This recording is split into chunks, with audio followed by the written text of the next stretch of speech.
I was muted. Sorry about that. Yeah. Hey everyone, what's going on? Welcome to Z Talks episode 44. Thank you so much for tuning in and taking your Thursday to spend the time with me. Where today is going to be a little bit different, and I'm going to have on mystery guests. I sent the link out to everyone who was involved in Z Talks episode 40. I've got no clue who's joining tonight. Maybe a couple of guesses I can maybe try have a guess, but besides that, I don't really know. So thank you for tuning in live or after the fact. If you're tuning in live, the chat box is over here on my side, maybe on that side for you guys. I'm not too sure. I would certainly leave any chats, say hello, ask a question for myself or any of my guests that appear. For any guest that is on tonight, the links will be in the description box after the live stream. As I mentioned, I don't know who's going to join. However, I think there's a couple of guests in the wings. I might be wrong. I'll have a double check. But yeah, for you guys who are watching live, let me know how your week's going so far. Have you been up to much? I've done a little bit of a physical media update back here, so I can show you guys if you want to. But yeah, that's what's going on with me. So yeah, we've got a couple guests in the wings actually. Jackson, hey man. Hey, how's it going? Hey, good. How are you? Doing well, you know. I've just been mostly studying this week a little bit, kind of getting ready for my master's program, and seeing movies here and there. It's been a good week. Oh, nice, man. What have you been watching recently? So last night I actually went and saw a new independent horror movie that should be on Shudder pretty soon, but apparently it doesn't even get released in the States fully for like another week. So it was cool to have seen it early. It's called what's the title again? It's called The Angry Black Girl and Her Monster. It's basically like a modern take on Frankenstein, and it's definitely feels like a kind of debut feature, but it's pretty. I was pretty impressed. It's gory for sure. So yeah. Oh, nice. Yeah, I've never even heard of that movie, to be honest. Yeah, I hadn't heard of it until yesterday, and then I found out my local kind of art house independent theater was playing it for one day only. I don't know how they were able to get it before it officially comes out, but it was cool. And are you going to drop a review? Or probably, and it's nice to know I at least have time until it actually officially comes out. So yeah. Right. And yeah, man, I mean, if it's not out for another week, you've got that heads up, to drop that review, dude. Exactly, Yeah, well, hey, thanks for joining me, man. It's great to have you. I mean, you get invited every week, but it's great to have you nonetheless. Yeah, it's great to be here. We've got another guest in the wings, actually. I've got Josh. Hey, man. Hey, guys. Hello. Hey, how are you? How's it going? Good. Thank you for inviting me. Hey, you're welcome. Yeah. Hey, you're welcome. It's been since episode 40. Yeah. Because I know you took a break a little bit of live streams and stuff. So yeah, I took like a week or so just to take a break from it, but now I'm kind of like, I want to come back to it, because I kind of miss them. So, yeah. Yeah, you get that kind of itch, don't you? Like you see lives like Pete and Scott's and stuff, and you're like, oh man, I wish I was. Yeah, exactly. That's literally it. I'm like, man, I kind of miss that. So I kind of go live whenever I feel like it, talking to people, So yeah, I get it. Well, hey man, it's great to have you back. Thanks for joining as well. It's been a while, so it's good to have you again. Yeah, thanks. And I saw that you saw Into the Spider-Verse. Was that today you watched that? The first Spider-Verse film. Yeah, I watched it again today. Explains why the 4K case is out on the shelf because it's laying down on the shelf. But yeah, it's everything everybody said about it. It's perfect, practically. It's like, I think it's the best comic book film because it actually understands what a comic book is and the material for it. So, yeah. I mean, you can just like there are other comic book movies I like that I think also understand that, but I just think that doing it in an animated format, it just makes so much sense for. Exactly. Yeah. It's gorgeous. Yeah. It's like a comic book come to life. Exactly. And that's everything that a comic book movie should be. So yeah. Right. I agree with both you guys. I believe it or not, Josh, I saw that you reviewed it on Letterboxd. Yeah. And then me and my partner's going to see the new one tomorrow. Yeah, I am as well. I'm seeing it. I probably will as well, to be honest. Yeah. I don't tend to go see Marvel movies in theaters anymore, but if it's Spider-Verse, all day long. Right. Yeah, man, I don't blame you, especially with how good that first one is as well. I've given it exactly stars out of 5 on Letterboxd. Yeah, I really enjoyed it. Rewatched it today as well, like you. Yeah. Yeah, enjoyed it. So The good. only thing I didn't like, don't know about you guys, is Wilson Fisk mainly. Just like the proportions. I know it's comic book, it's just a little bit off for me though. But See I the thought it Kingpin was guy? yeah. yeah, sorry, Kingpin. Yeah, Yeah, I can see that. I did kind of I don't know. I think it's is kind of a in the way that comic book movies can be kind of like goofy, but in a good way. That's kind of how I felt about it. I don't know if you guys have seen this, but there's a great meme that was made out of the Kingpin dude where he's Yeah. apparently like a huge Mets fan. Like he just Oh, goes like, it's God. not always about the money, Spider-Man. It's about the Mets, baby. Love the Mets. Like, right. he just turns into a hardcore New Yorker. It's great. I'll have to find that meme because that seems like it'll be very funny. It's kind I of old don't- at this point, but yeah. I don't think I've seen that one. Have you seen that meme, Josh? No, I've seen a lot of memes from Spider-Verse, but not that one. That's fair. I've got another guest in the wings as well. I've got Jason. Hey, man. Hey, Hey, Jason. Hey, how are you, Jason? all right. I hated Kingpin in Spider-Verse, by the way. Did you? I thought it was terribly animated. It looked so weird. I think it's just like the little head on like a huge Yeah, it didn't. body in a That's the way. point. It wasn't It's right. I supposed don't to know. That was my big negative on that movie. Was like I did not like a lot of some of the animated. The bad guys, I didn't really like the way they were animated. I don't know. It just seemed off. But So what do you give the movie out of 5 then, Jason, on Letterboxd? I want to say I gave it 3 out of 5, if I remember right. My heart breaks. Oh. Did you say Ghosted 4, 5, Mike? this a 3. Oh. What was that, Jackson? I'm good. Oh, did you say you gave it 4 stars? I gave it 4. Yeah, Yeah, that's what I I gave said it too. Okay, yeah. my biggest negative was the Kingpin aspect. That like for me, Me and too. I think there's a part in the movie it kind of like the pace just like dies for like 10-15 minutes. Yeah, I remember feeling that way a little bit about it. Yeah. But like nothing huge, just like a couple of Yeah. gripes really. But Yeah. yeah, I really gave it a 5. Perfect 5. Nice. Like Cool. that That's never fair. happens for superhero films, but that one is just like Yeah. it's got to happen for that one. I was going to say if it's not After Sun, nothing else gets a 5. Yeah, man. yeah. If it's not existentialism films, it's Yeah. Spider-Verse. It's all good. It's all good. But as I say, for anyone watching live after the fact, so link to Jackson, Josh, and Jason's channel will be in the description box when I put that in afterwards. However, you can search Horsetooth Cinema, Through the Lens, or Jason the Old Millennial. You guys can find those on YouTube right now. Very quickly, we've got a comment here from Minaj Shul saying, hey, Mike and mystery guests. So, What's up, hey, buddy? what's going on? And he's asked a question, but also puts in like some comments as well. So it says, what's your thought on Zack Snyder's Justice League from 2021? I personally believe it's the best DCU to ever be made. He's my favorite. And then adds, it's just a great, phenomenal movie, a masterpiece, definitely superior to 2017. That's not hard though, is it? I think we Let's can be all honest. agree on at least that. Right. Yeah. Yeah. Yeah, 100%. Only downside is pacing up the film, but that's just a nitpick for me. But I believe the runtime's warranted in order for Snyder Man to show his vision. All right, so go back to the question. So what's our thoughts on the Justice League? Have we all seen the movie? Yep. Yeah. Twice. All right, cool. All 8 hours, yeah. Oh, you've seen it twice? Oh, wow. Yeah, I've seen it twice, yeah. I own it on 4K, but I've only seen it like when it first initially released. Actually, I mean to do a rewatch though. Mm-hmm. It's been a while. So yeah, well, Josh, you've seen it twice. So what do you think of the movie?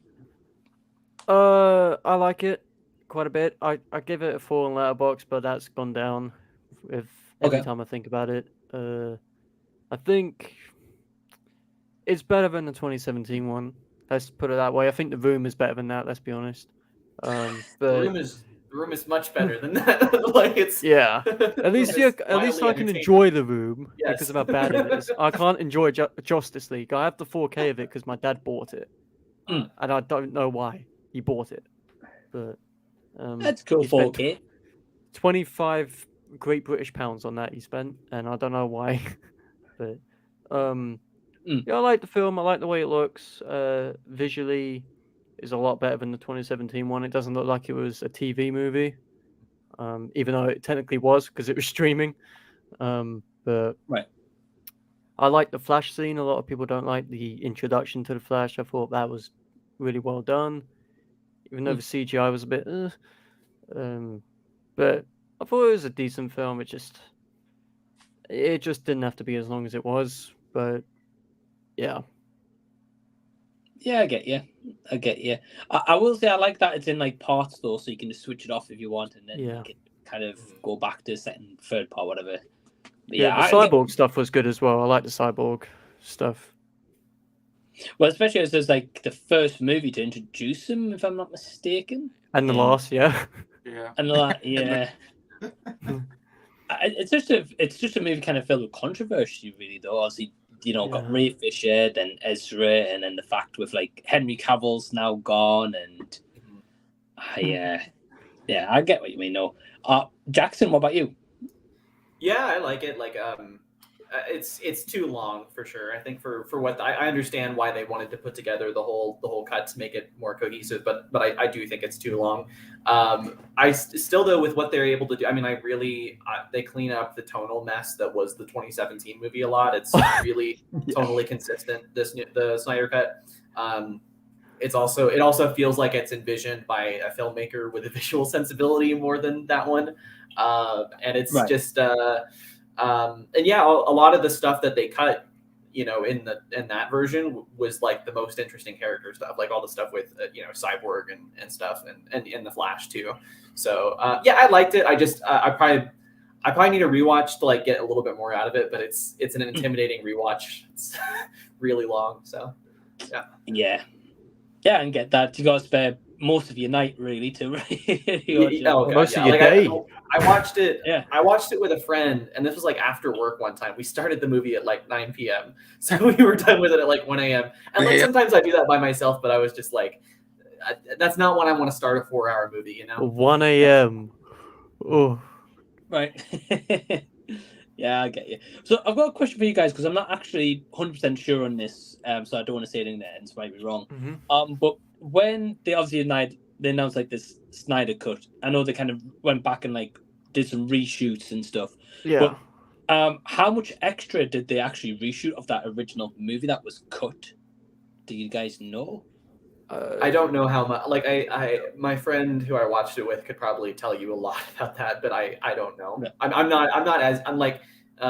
not into the DCEU enough to really get into those details. I wouldn't even say the Snyder Cut is my favorite DCEU movie. I actually really like Aquaman, but yeah, that's such a goofy movie. It is, but that's why I kind of like it. It's really yeah. But I think they reshot quite a bit of it. So I think they had a lot of footage. I think most of the footage is actually not reshot. It's only the last like 10 minutes or so. Jackson know what it means. It's I'm not going to say what the Jared Leto sequence or yeah. They reshot that bit and then what comes after that, and then the rest of it wasn't actually there were some touches that they reshot. Had, they also like changed the look of one of the villains, the dude that looks like a Minotaur, that guy. Yeah, like they give him like, I don't know. There's like, I forget if they make him more intimidating looking or less, and they give him more motivations, or vice versa. But there's some changes that are good, some changes that are bad here and there. That one in the last 10 minutes is the only sequence that I can say is unambiguously better than that bad. film, the 2017 one. That's right. It looks better. It does look better for sure. Yeah. I couldn't remember if it was that he looked. I'm pretty sure it was that he looked better, but he like they what is that? Yeah. What is that? Steppenwolf. That is not Steppenwolf. The change was massively better. Yeah, that is Play-Doh. That is not Steppenwolf. Yeah. I think you're right, Jackson. I think they try to give him also like motivation more for like why he's collecting these mother boxes, if I'm not mistaken. Yep. And obviously Darkseid was shown a lot more and more. They have to kind of give more time to other things, so it does take away from like how much power he had. Right. And Jason, what's your thoughts on the movie? Yeah, so you do Justice League. I thought it was a bad movie, and you make it longer, which is to me makes it worse. I'm like, you took a bad movie, made it longer. I was like, make it shorter, and then I'll be on board. But yeah, 4 hours long. Oh my god, that was hard to get through. Wow. Okay. So you weren't a fan of like the stuff they added in and made better, or not? No, it was still a terrible movie that I just couldn't stand. I had to go through 4 hours of it, and I'm like, oh my god. But Oh. yeah, I don't know. So do you prefer the 4-hour cut though, or the 2017 one? I'd go the 2017 one because it's not as Oh long. no! I don't know, right, but I sit for 4 hours. Oh, yeah. 2017 I understand where you're coming from, just from like a pacing point of view. It's just I don't know. I still would rather watch the stuff where, in my opinion, the character stuff is better. But I get it. I still get, like, if you dislike both of them, you just want to watch the shorter one. I'd rather watch Paint Dry than the 2017 one again. Like, there's a line in that where he's like, "Oh, you talk to fish? Oh, you talk to fish?" And then it just waits, and it's like 30 seconds to let the audience laugh. I might just make an edit with a laugh track in it because it's so stupid. Like, that whole movie is just hideous. Even the 4K looks bad as well. Like, Oh, wow. Okay. yeah, the 4K looks horrendous. I haven't seen the 2017 one since the cinema, so I don't remember like a lot about it. I haven't seen it in a while. Good. Keep it that way. Yeah. I'm still kind of intrigued to go back and watch it though, like just to see if it actually like holds up maybe a little bit better now, or actually doesn't. Probably not. It should be on your It should be on your bad movie series. Terrible movie collab series. Yeah. Oh yeah. I'd collab on it. Why not? Like, I don't know if I would do that. I'm putting myself through a lot. I'd watch Sharkenstein, but not like. Oh man. I'd do it if I have a bunch of alcohol next to me, you know. Like, just yeah. woo! I think it might be better than Batman v Superman. I thought it might have been worse of a movie. Oh, wow. Okay. I don't even like I that still haven't movie. seen But it. yeah. Oh, Jesse Eisenberg is so terrible in that movie. I just can't watch it. I don't think he's a great Lex Luthor, I will say. No, it was horrible. No. I think it's just with like his personality as it is and like movies as it is. He was kind of just like that, but with Lex Luthor, like with a bald head. It was like joke, It made him like goofy. Luthor or something. I don't know. It was. Yeah. I don't know about you guys. I thought they just made him a bit goofy though. But like Lex Luthor's going to be a serious character. And I didn't like the whole idea of Superman and Batman fighting. I just didn't get that. I was like, just talk it out. I don't know. No, it's very funny. That performance is very funny. Martha, why did you say Martha? It's like, that's the stupidest scene of all time. Well, Jackson's got to experience that, so man. At some point. I mean, I really like Man of Steel as well, so I do. Would be curious as to see like kind of how it compares a little bit. But yeah. Man of Steel is pretty good. Yeah, really. I don't know. I never understood. Like, there's a few aspects of the movie that don't work great, but like I never really understood why people like kind of latched onto it as like a bad movie for a while. It's not that bad. Pretty well, yeah. It's actually pretty decent. Yeah, I agree. Take Lois Lane out of it, and then you got a perfect Superman movie. Right. Like, we don't need her. Yeah, I'm not a fan of Amy Adams' Lois Lane. Oh, really? No, I don't know if I am either, but still, it's like it didn't really take me out that much, you know. I thought the Lois Lane was terrible. Yeah. The original, you said? Margot Kidder. Oh, from the Richard Donner ones? Yeah. Oh, I don't know about that. You didn't like her at all, Jason? No. Huh. Wow. It's been a while since I've seen at least the original Richard Donner movie, but yeah, I don't remember her being bad. Yeah. No, I've seen them for the first time ever, like a couple of years ago. I think like maybe the first two, she's not too bad, but then like ones after that, it's I know the ones after that, like later on, like her and Christopher Reeve actually like had a falling out in real life. So I was trying to sell this chemistry when they were like arguing on set. So, yeah. Damn. I don't mean she's great in the late ones, Jason. I'll give you that. Definitely agree with that one. Give me that. Okay. Well, Jason, here's a question for you then, and then I'm going to ask Josh as well, because Jackson said Aquaman. So, Jason, what's your favorite DCEU movie then? DCEU movie. I guess it'd have to be Wonder Woman. Oh, The first one or the second one?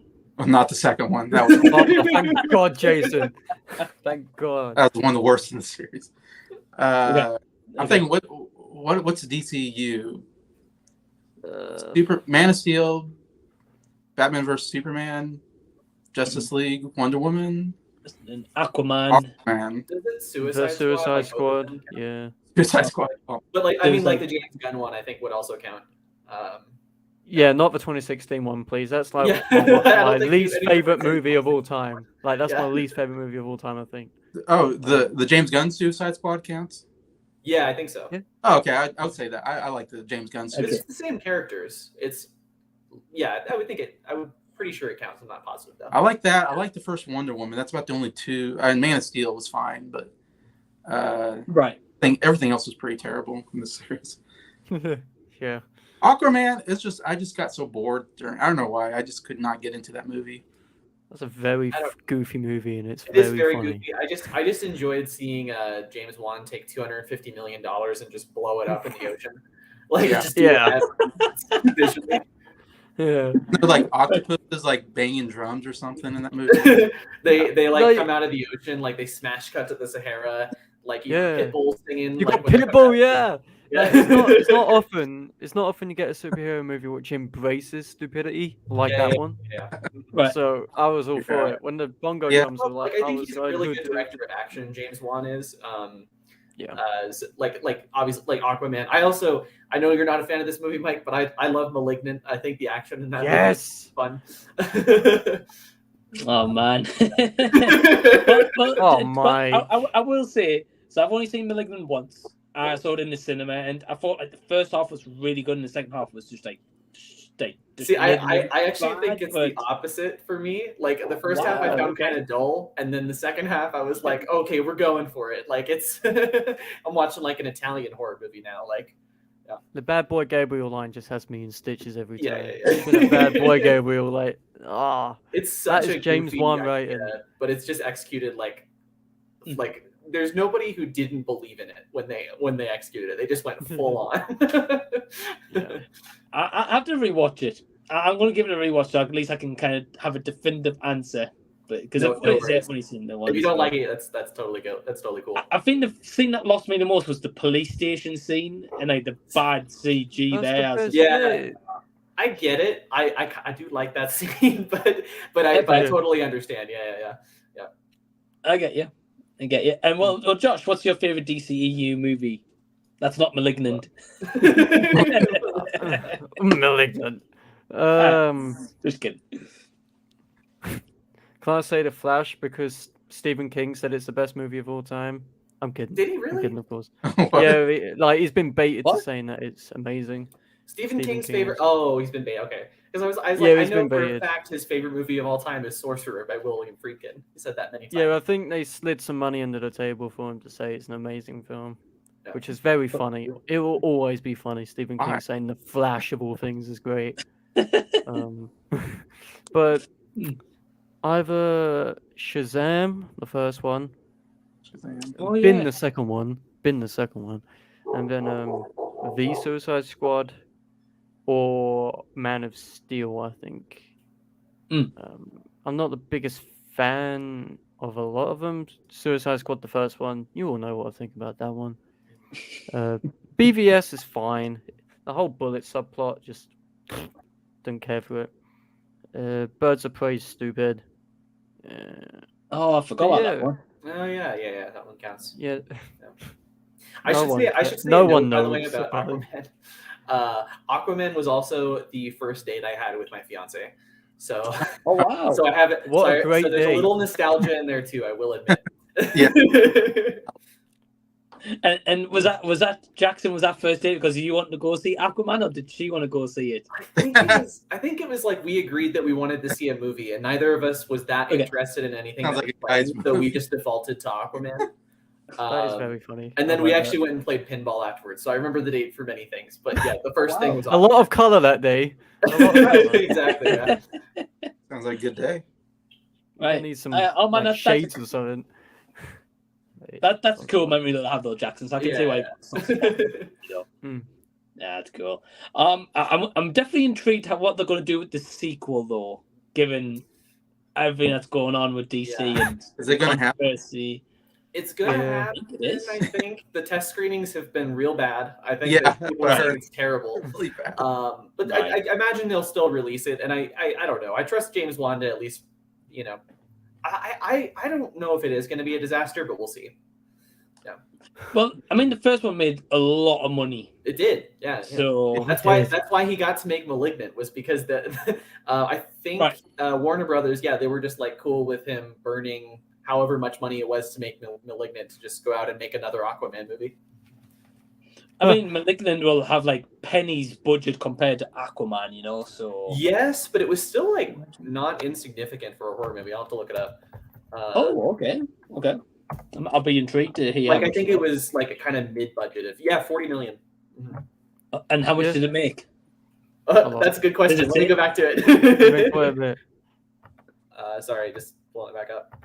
I wouldn't be surprised if it made more than money back because it's a horror movie. Everyone goes to see. Yeah, it actually only made $34 million. It definitely did not do well. That Wow, sucks. okay. Yeah, It deserves a lot more. I know.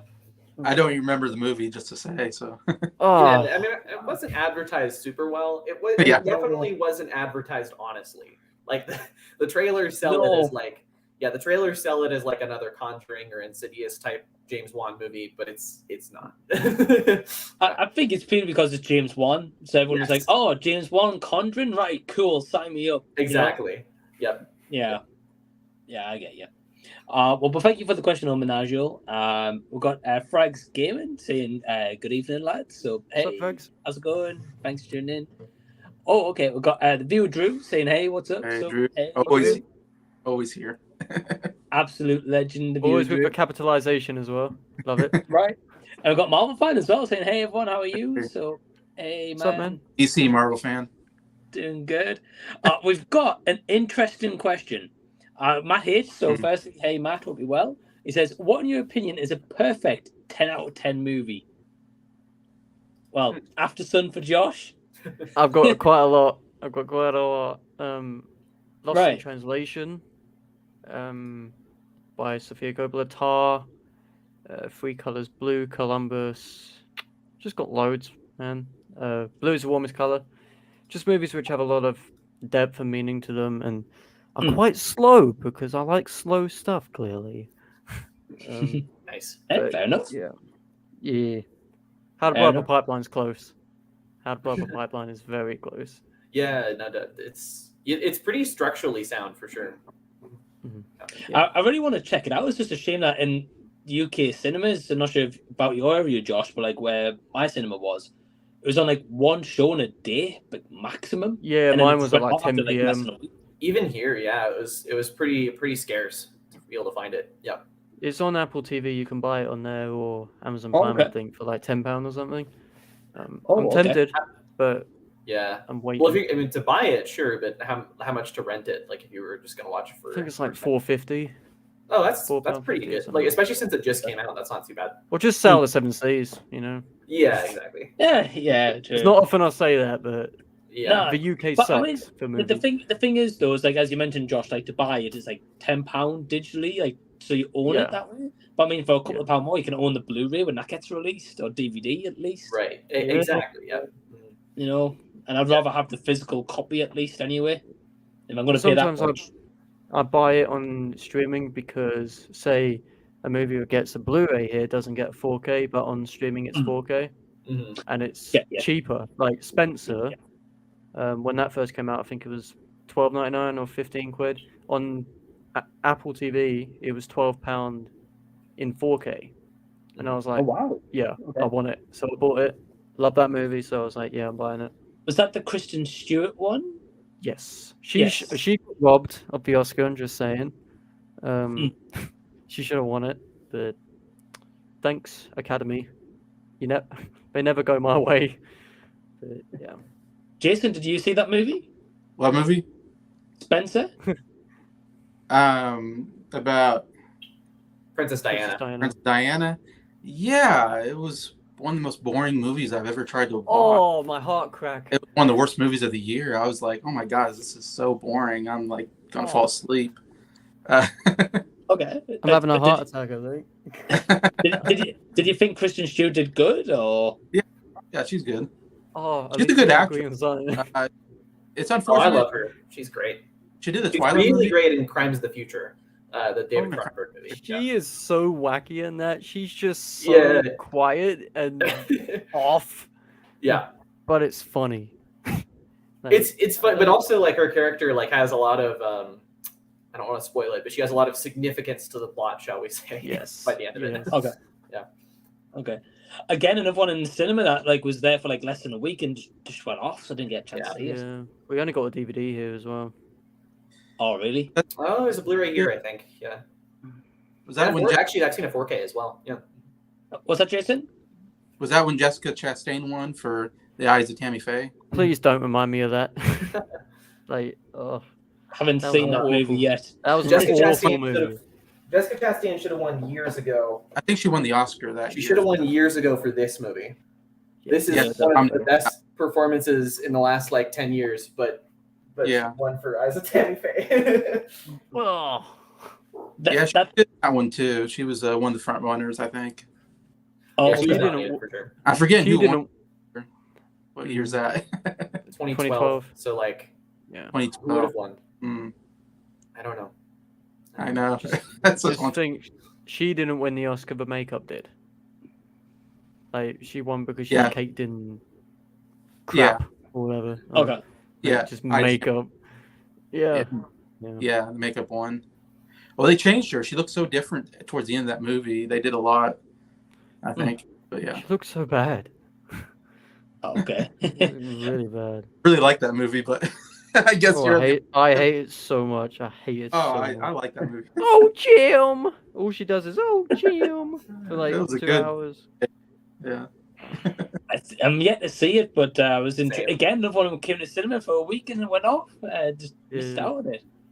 Yeah, it came out like the week of the Oscars. Basically, it was one of those similar to like Oscar remember bait the movie. one- what was the one that Andrea Riseborough was nominated for this year? Oh, To Leslie. To Leslie. To Yeah, Leslie. yeah, similar to That's a that. good movie, bro. Came out. of Oh, nowhere. I'm not comparing it in quality. I'm just saying like it's similar in like when it gets released. Like it Oh, seems yeah. from the outside, it seems like that movie was designed to win an Oscar. Like they just Okay. made it in a lab to win an Oscar. But I don't know. They're changing the rules to the Oscars just because They of are now, yeah. Yeah. Oh, so what rule are they changing? Regulations to do with how they nominate people, because basically Okay. the whole To Leslie thing, she only got nominated through word of mouth from other celebrities through a copy pasta on Twitter. Like, the celebrities copy and pasted the same thing. Like, this little film, To Leslie as the best, blah, blah, blah, Yeah. blah. Yeah. They copy and pasted the same thing about 20,000 times Right. Okay. on Twitter. And it got nominated, yet these movies spend millions, good movies. That's a good movie and a good performance, but nonetheless, like, these studios spend millions and millions to get their movies recognized, yet a Twitter copy pasta got it nominated for an Oscar, which is insane. Oh, And definitely. Yeah. Charlize Theron and Jamie Lee Curtis were doing private screenings around the country for it because Yeah. They really push. yeah, Okay. it was so I've never weird. even It was heard so of To weird. Leslie. That's a new Well, one. nobody has, except for maybe Josh. But Okay. I've heard of it. Yeah. But eventually Apart from Josh us has two seen freaks, it, yeah. though, right? Well, Jackson, what would you kind of consider a 10 out of 10 a movie? Yeah, I mean, there's a lot, but I feel like there's a little like distinction that could be made here because like there's some movies out there that I would consider like structurally perfect, just the way they're put together, and you consider all the filmmaking categories, like, but then maybe they just don't affect me that much emotionally. Like I wish I could get a little bit more out of it than I do. But and by the way, I still really like both these movies I'm about to mention. But examples of that would be like Night of the Living Dead for one. And also maybe something like It's a Wonderful Life. Those two I would say are like perfect, but I wish I got a little bit more out of them. But I don't know, just ones that like are just perfect and they really resonate with me, like The Thing, John Carpenter's The Thing for sure. Blowout by Brian De Palma, Claire Denis, Beau Travail, Kiyoshi Kurosawa's Cure. There's a good few. Mm-hmm. couple there I haven't seen, but I like Brian De Palma, so I'm definitely. Yeah. Have you seen Casualties of War? I haven't. I think we talked about this on a stream once. It's one of his most acclaimed movies that I haven't seen yet. Yeah. It's a rough watch. Yeah, for sure. And Michael J. Fox, right? That one? Right. Great. Yeah, like it was later on in his filmography, and it's like as he started to take like more like not comedic roles. So he did like that one where he's a soldier in Vietnam War. He later did like a Peter Jackson Frighteners, where he was in like a horror movie, so to say. Like, okay. Kind of experimental roles, but cool. Great. I think you'll enjoy that one anyway. It is. Oh yeah, it sounds great. I do like I like Brian De Palma's early movies where he has a lot of commentary about like the Vietnam War and stuff. Hi Mom is a movie. The movie's called Hi Mom. That's kind of a good example. So if there's a lot of that in his war movies, that'd be cool. Yeah. Oh, nice, man. Well, I love The Thing as well, man. Cool. I'm actually getting on Steelbook actually the other day. Like my local CEX had it. Oh my god, I don't know if I've seen that one before. That cover. That's quite awesome. Rare as well, isn't it? That one.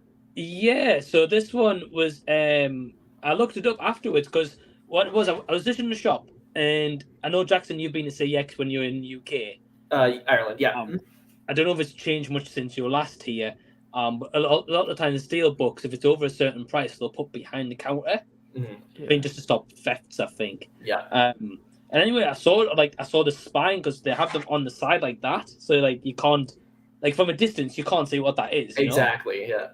So I was like trying to have a look like this, like trying to get right up close, and they're like, "Are you okay?" I'm like, "Well, no, I'm trying to see what you've got behind there." I can't see.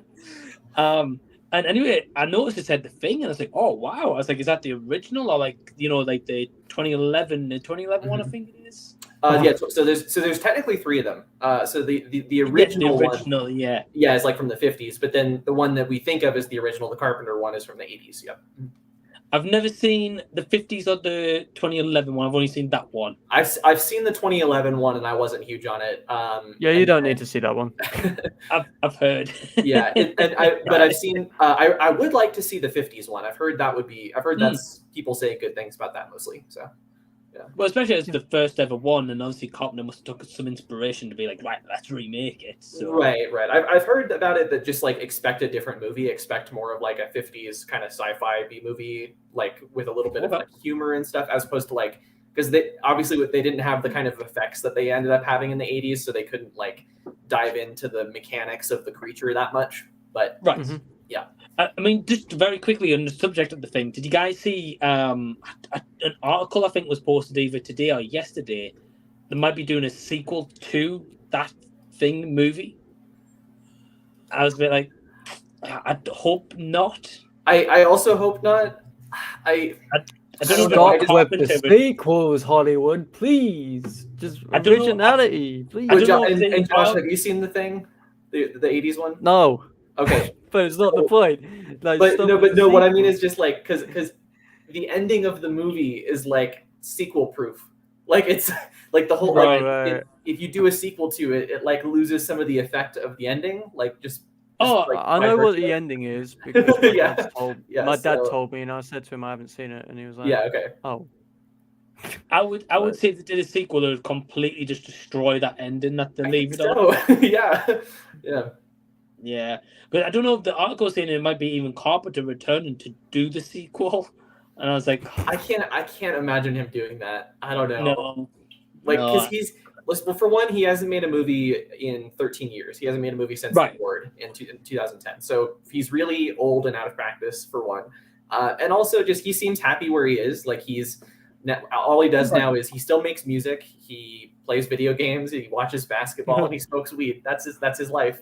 And he collects checks from people remaking his old movies. So, what an amazing life! Exactly. I wish I had life. Or using his music in movies and whatever. Yeah. Mm-hmm. Get you.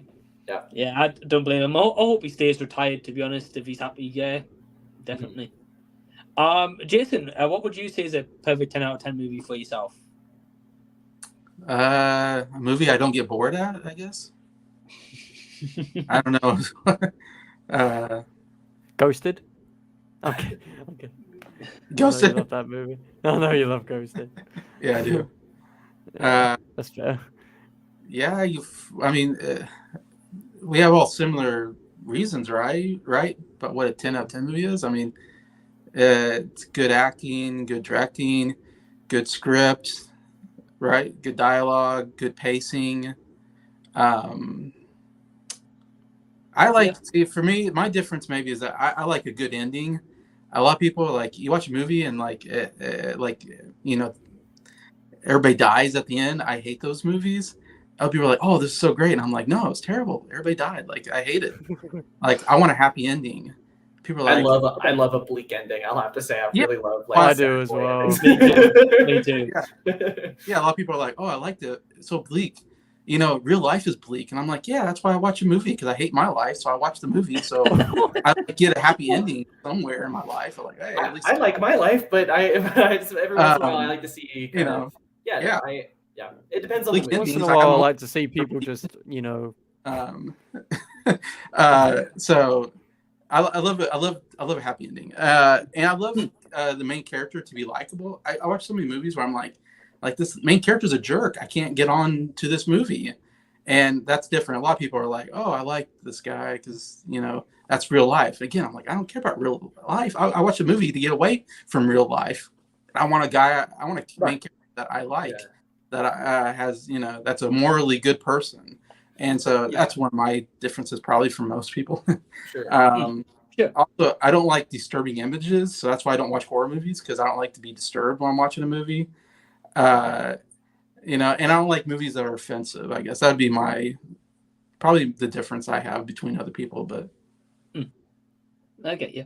Well, at the end of the day, man, like it's cool to hear your opinion because obviously Matt's asking what's like in your opinion, what would you feel like is that 10 out of 10? And yours might be a little bit different to like us, and we've all got different kind of takes and stuff. But yeah, man, everyone likes our movie for different reasons, so it's all good. Yep, all good.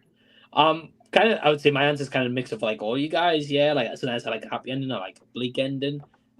Personally, when I like write a book, I like bleak endings personally, but yeah, I think it just really depends. I think it's got like hit you like an emotional level as well, I would say for me, and resonate with you, maybe on like a personal, deep level kind of thing.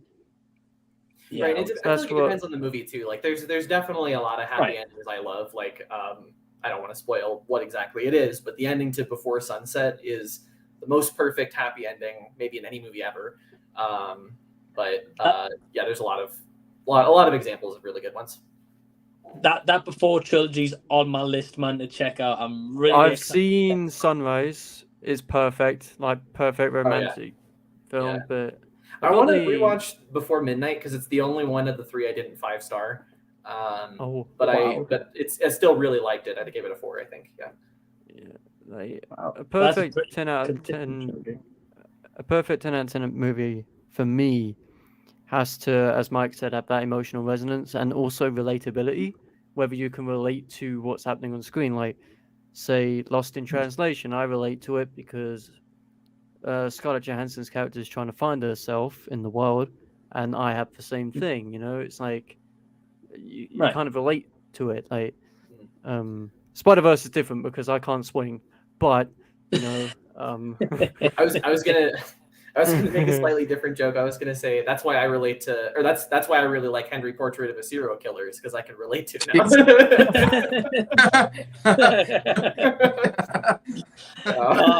You got some secrets to tell, Jackson. Right. Well, I knew about Jackson already, and this guy's coming to the UK soon as well. Jeez, man. Maybe we shouldn't meet up with this dude eventually. Maybe we should.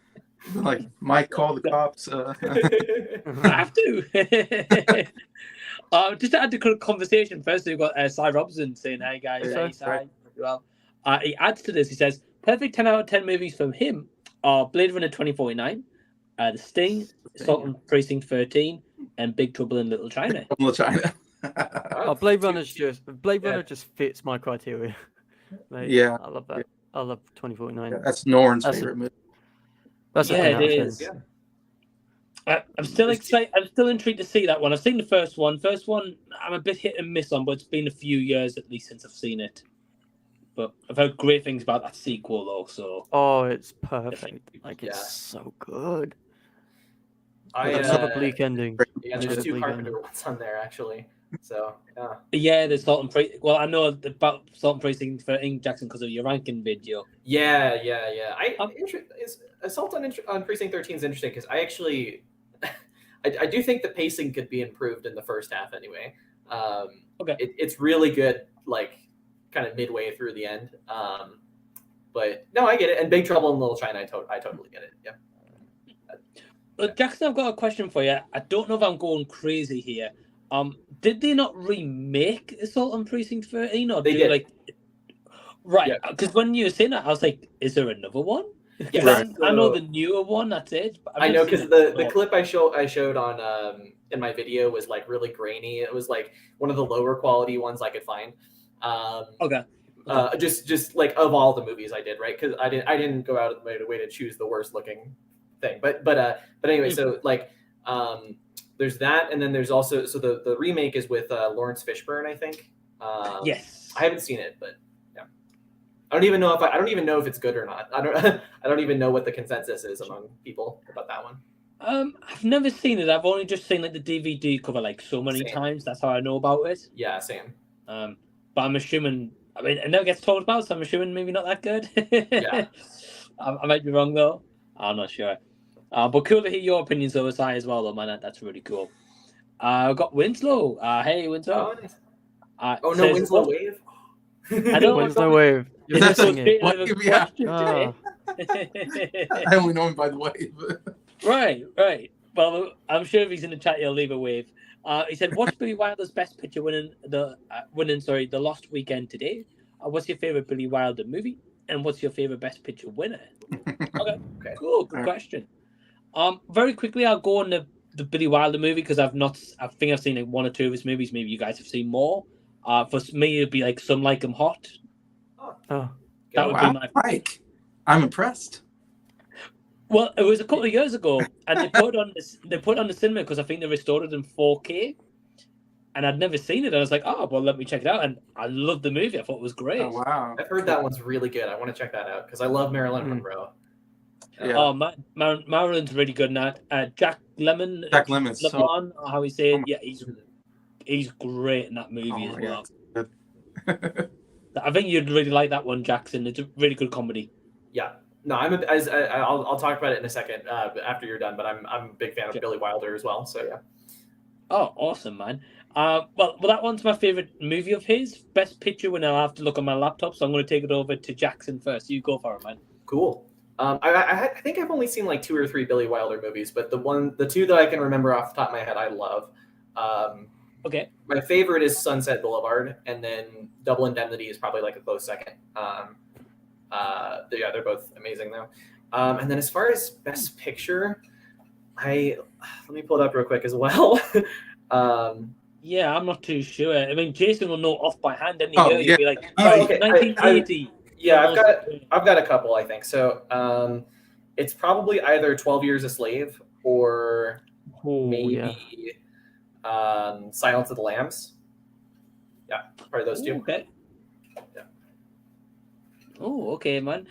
Movies I've not seen. So 12 Years a Slave is a rough watch. I'll say that. It's hard.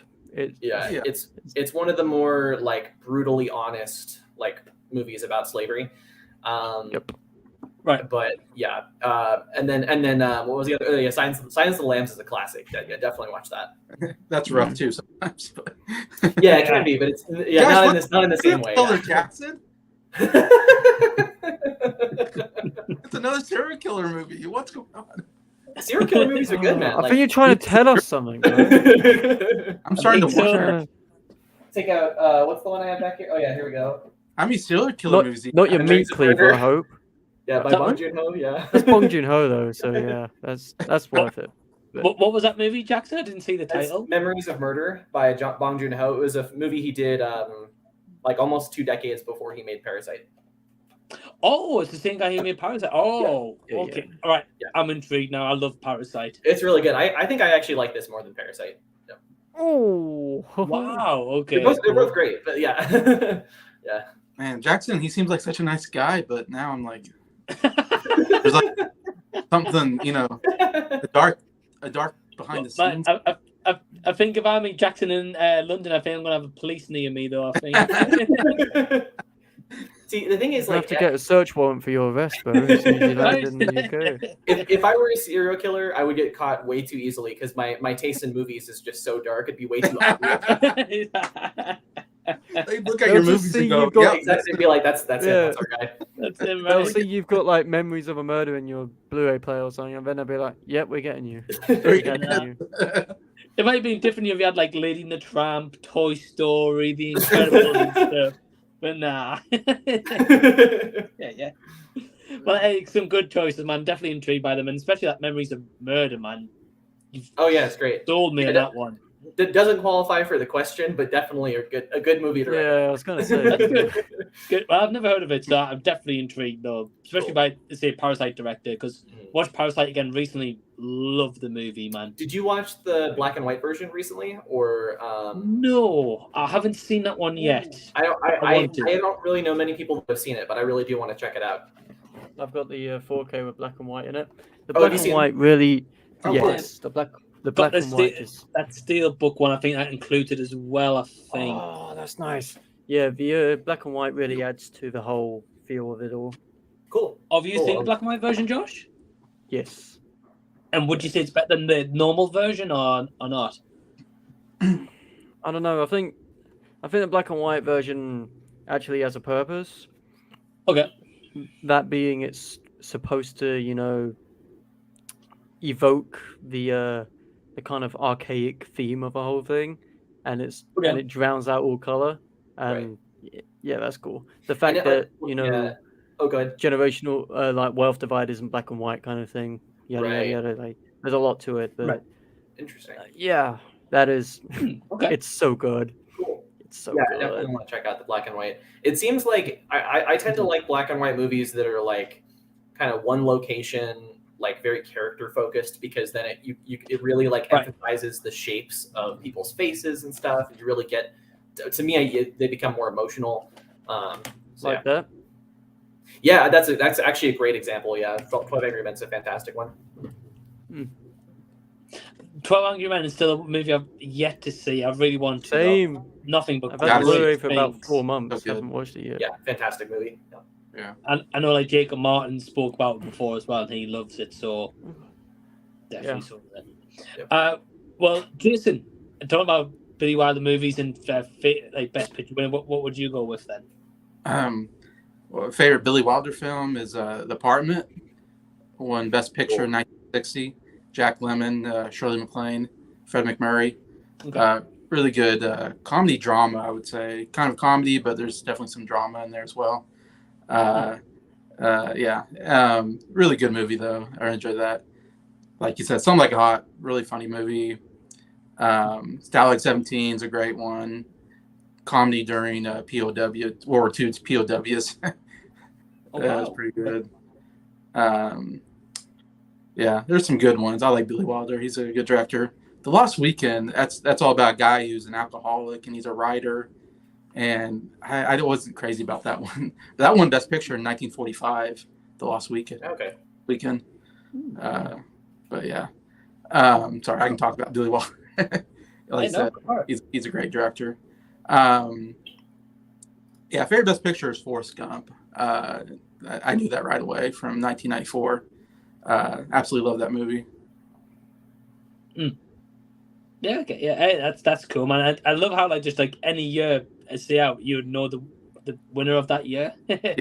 That's my thing. I don't care about the Oscars. I'm like, I memorize the Oscars. That's my thing. Okay, yeah. Hey, that's cool, man. Really cool. Well, great picks, Jason. Josh, what about you? I haven't seen any Billy Wilder films yet. I will do.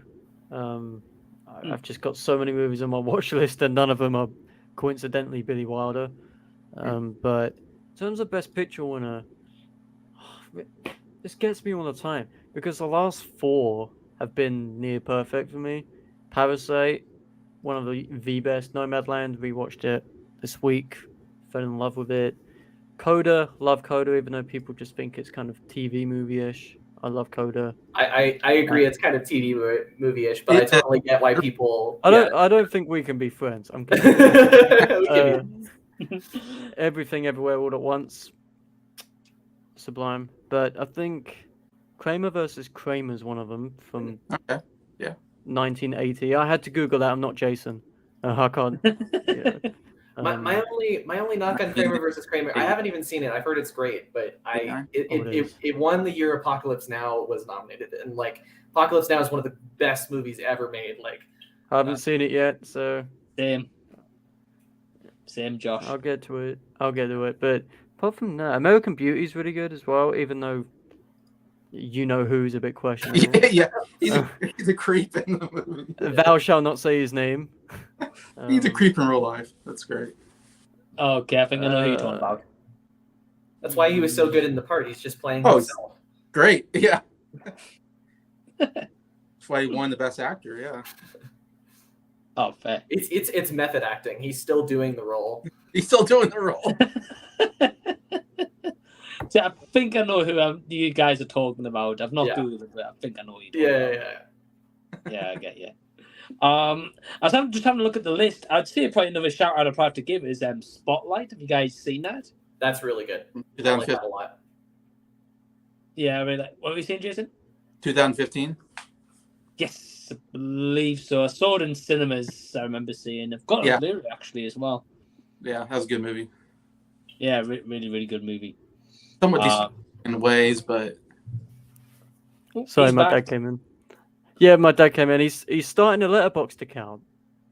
Oh, awesome! I want to follow your dad, Josh. Let me know. Right, it's an embarrassing name.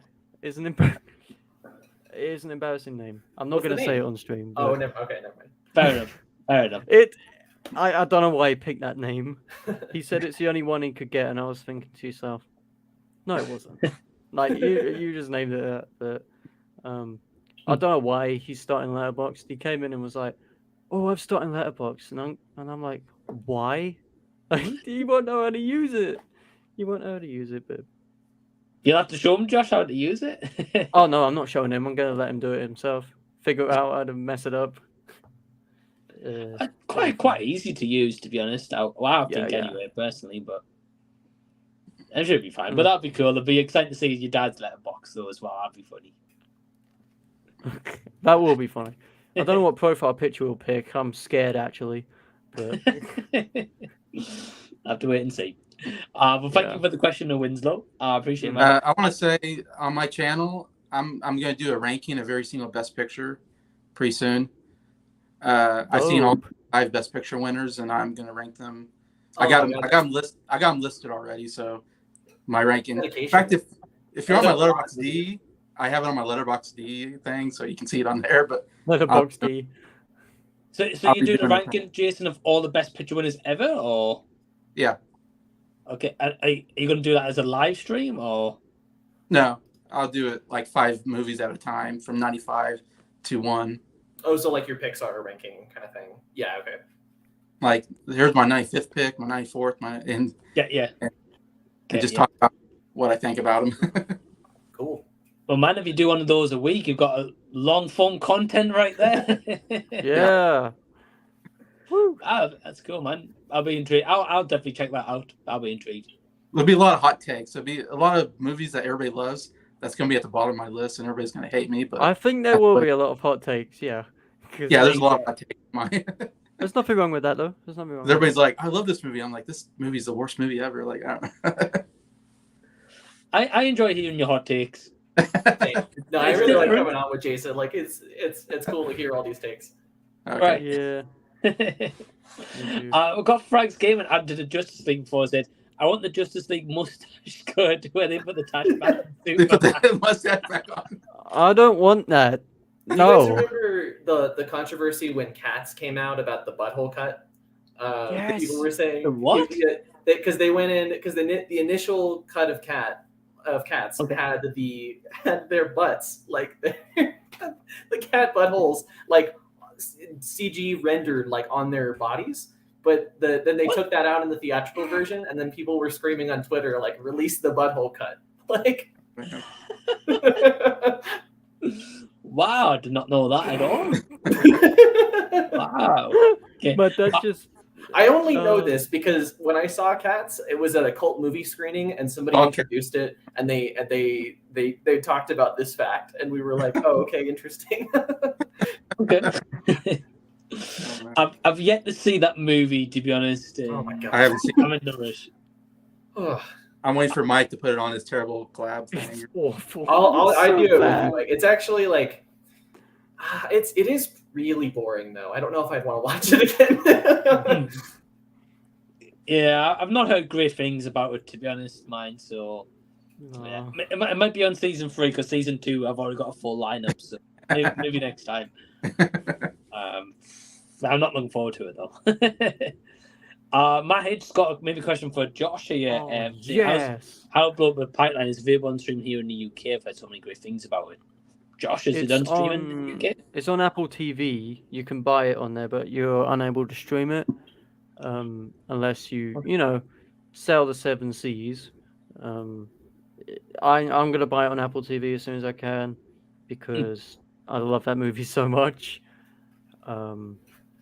But yeah, I'm very excited to buy it, and I hope they release like a Blu-ray or DVD for it. Even if it's a DVD, I'll put it on the shelf anyway, just because of how much I love that film. But yeah, I wouldn't be surprised if it gets a DVD Blu-ray release. I hope it does because that movie is so good. It's like Ocean's 11 for environmentalists, plus uncut gems as well. Like you got both things going on, and it's like, it's chef's kiss. It's so good. Wow, okay. I mean, I know you and Jackson love it, so I'm intrigued. Yeah. I saw the trailer in cinema at the time, and it's like, oh, coming soon, and I wasn't sold on it, but you guys obviously said it's really good, so I'm definitely intrigued. Yeah, because some of my friends saw it at a film festival. I think 6 months ago. It was at TIFF last year. Yeah, they saw it there, Okay. and they told me about it. Yeah. They said it was one of the best of the festival, and I heard that as well. I agree from what I've seen of it. Yeah, because that film is so good. And there's quite a lot of good movies to come out of that TIFF festival, like The Fabelmans, like Decision to Leave, Banshees of Inisherin, like lots of movies I loved came out of that one. But yeah, How to Blow Up a Pipeline's right up there. Yeah, it's my favorite film of the year so far. So. Oh wow! Yeah. Okay. Wow. I mean, I really wanted to see that Decision to Leave, but again, one of those that just disappeared pretty quick as well. That one's on movie now, film, is it? Yeah. Okay. I should be able to through my movie subscription. I should be able to gift it to somebody for free, so I can send you it, Mike, if you like. There you go. Yeah, cool, man. No, I appreciate that. Yeah, I really want to check it out. I've heard really good things. So it is very good. There's a lot to it, a lot of metaphors, a lot of symbolism, which a lot of people don't get, but I'm one of those smart cookies who knows it. So yeah. I was gonna say, Josh, if you don't pick it up, no one's picking that up. No, I know. Well, it's definitely a movie too, where it's like you're not gonna pick up everything on the first viewing. Like it's You're like there were things like I got it, but I definitely there were questions I had at the end of the movie that I felt would be addressed if I watched it a second time. But I'm pretty used to that with Park Chan-wook. Like his movies are like designed to be watched twice for sure. Especially something like Old Boy or The Handmaiden. Yeah. Oh, okay, that's good to know. I know, like PLAYTENDOGUY picked it up, I think on Blu-ray, if I'm not mistaken. I want to buy it. I might buy it with my voucher I got from work because I love that film so much. That Decision to Leave. Especially with the Blu-ray, I think it got a slip cover as well. I think and art cards. Yeah. That's cool. The movie's pretty good with their physical media, right? Yes, I've got a bunch of them. Like all the art cards are up on the wardrobe behind me. Oh, wow, okay. Which come from them. Oh, nice. We've got a question from Ryan from RWR. So, hey, Ryan. He says, least favorite Disney movie. He says, by the way, Jason, I watched Lady and the Tramp cartoon last night, and I wasn't crazy about it as I saw your review on Letterboxd. Okay, I've still not seen it, so I can't comment there, but I think Ryan gave it 2.5, I think, if I saw right. But Jason, what would you say is your least favorite Disney movie? Yeah, that's a good question. I'm also watching every single Disney movie on Okay. Plus, every Disney animation movie. I've watched 50 so far, and I've reviewed them on Letterboxd. And after I get I think there's maybe 60 in total, so I got like 10 more or something like that to watch. And then I'm going to do a ranking of all the Disney animation movies. Right now, my current last one, I believe, is Fantasia 2000. Cool. I really do not like Fantasia or Fantasia 2000 because they're not really movies. They don't have plots. It's just images to music, and it's just the most boring thing to ever watch. That can still be a Sounds movie. good, though. Yeah, that can still be a movie for sure. Yeah. I need Yeah, plot element to be a movie, but Well, like, I mean, if you look at like early silent films, like I wouldn't say the plot of a lot of those are deep, but like, or not even deep, but just like a movie isn't even necessarily about the plot. It's more just about like image and not even sound at that time, just image basically. I guess it depends. Yeah. yeah. Just don't let Jason near Tree of Life if he doesn't like if he just wants plot, because Tree of Life has no plot whatsoever. It's just images of trees and the world, and it's perfect. It's a perfect movie. It's perfect. Yeah, perfect 10 out of 10. There you go. Wow. Okay, yeah. I'd be intrigued to hear what Jason thinks of that.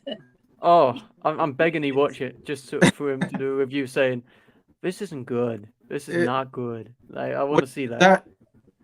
I'm trying to remember what that is. Is that the Brad Pitt movie or the Hugh Jackman movie? Yes, Brad Pitt. Yeah, that was a Brad really Pitt. good movie. Oh my gosh, that was one of the worst movies I've ever tried to watch. Yes. It was nominated for Best Picture, and that's why I watched it. And I was like, "What is this? I have no idea what happened in that movie. It was so confusing." That's one of my favorite movies of all time. Oh, I don't get what happened in that movie at all. It's like Tenet. It's the most confusing movie I've tried to watch. I think that's the point, though. I couldn't tell you what happened in the movie. I just remember images of things and Brad Pitt. I think there's a kid in there or something. I don't know. There's 3 kids in there, yeah. Okay. Yeah. Brad Pitt, Sean Penn, and Jessica Chastain. Yeah. Never heard of this. It might be the best looking movie of all time for me. Might be. Like, that cinematography just blows me away each time I watch it. It took years to make. Okay. And I can see why. Just before we carry on with the question, we've got another guest actually in the wings waiting to join. Adam from What the Gym. Hey, Adam. Hey guys. Oh, Hey, hey. Adam. I'm just gonna join for about half an hour, if that's okay. Yeah. Yeah. Oh, good. Yeah. How are you? I'm doing great. It's great to see you all. Great to Yeah, see great you to see too. Yeah, you too. Yeah. And you've been keeping okay? I'm keeping okay. Yep. I've just had a Good. chill out evening. I've been watching some TV. Just having a chill out day, really. Yeah, sounds good, man. Yeah. Well, thank you for joining, Adam. And I'd link to Adam's channel will also be down below in the description box after the stream. Or for now, you can search his channel on YouTube. Let me just get rid of the comment. There you go. There we go. What the gym? What the gym? The gym. Well, Adam, you've come in time for a question here. We're just asking about least favorite Disney movie. I've got a lot. Jason's just answered his. So Jackson, we'll go with you next. Okay. I think there's a couple of them on here. Looking at this list, I think one of them would definitely have to be Cars 2. Oh. It's definitely my least favorite Pixar movie, and it's probably down there with my least favorite Disney movies. And then the other one would be, I don't know if you guys even remember this movie. Do you remember G-Force? The movie about guinea pigs? I had the Blu-ray of it for like 10 years. Zach Yeah. Galifianakis.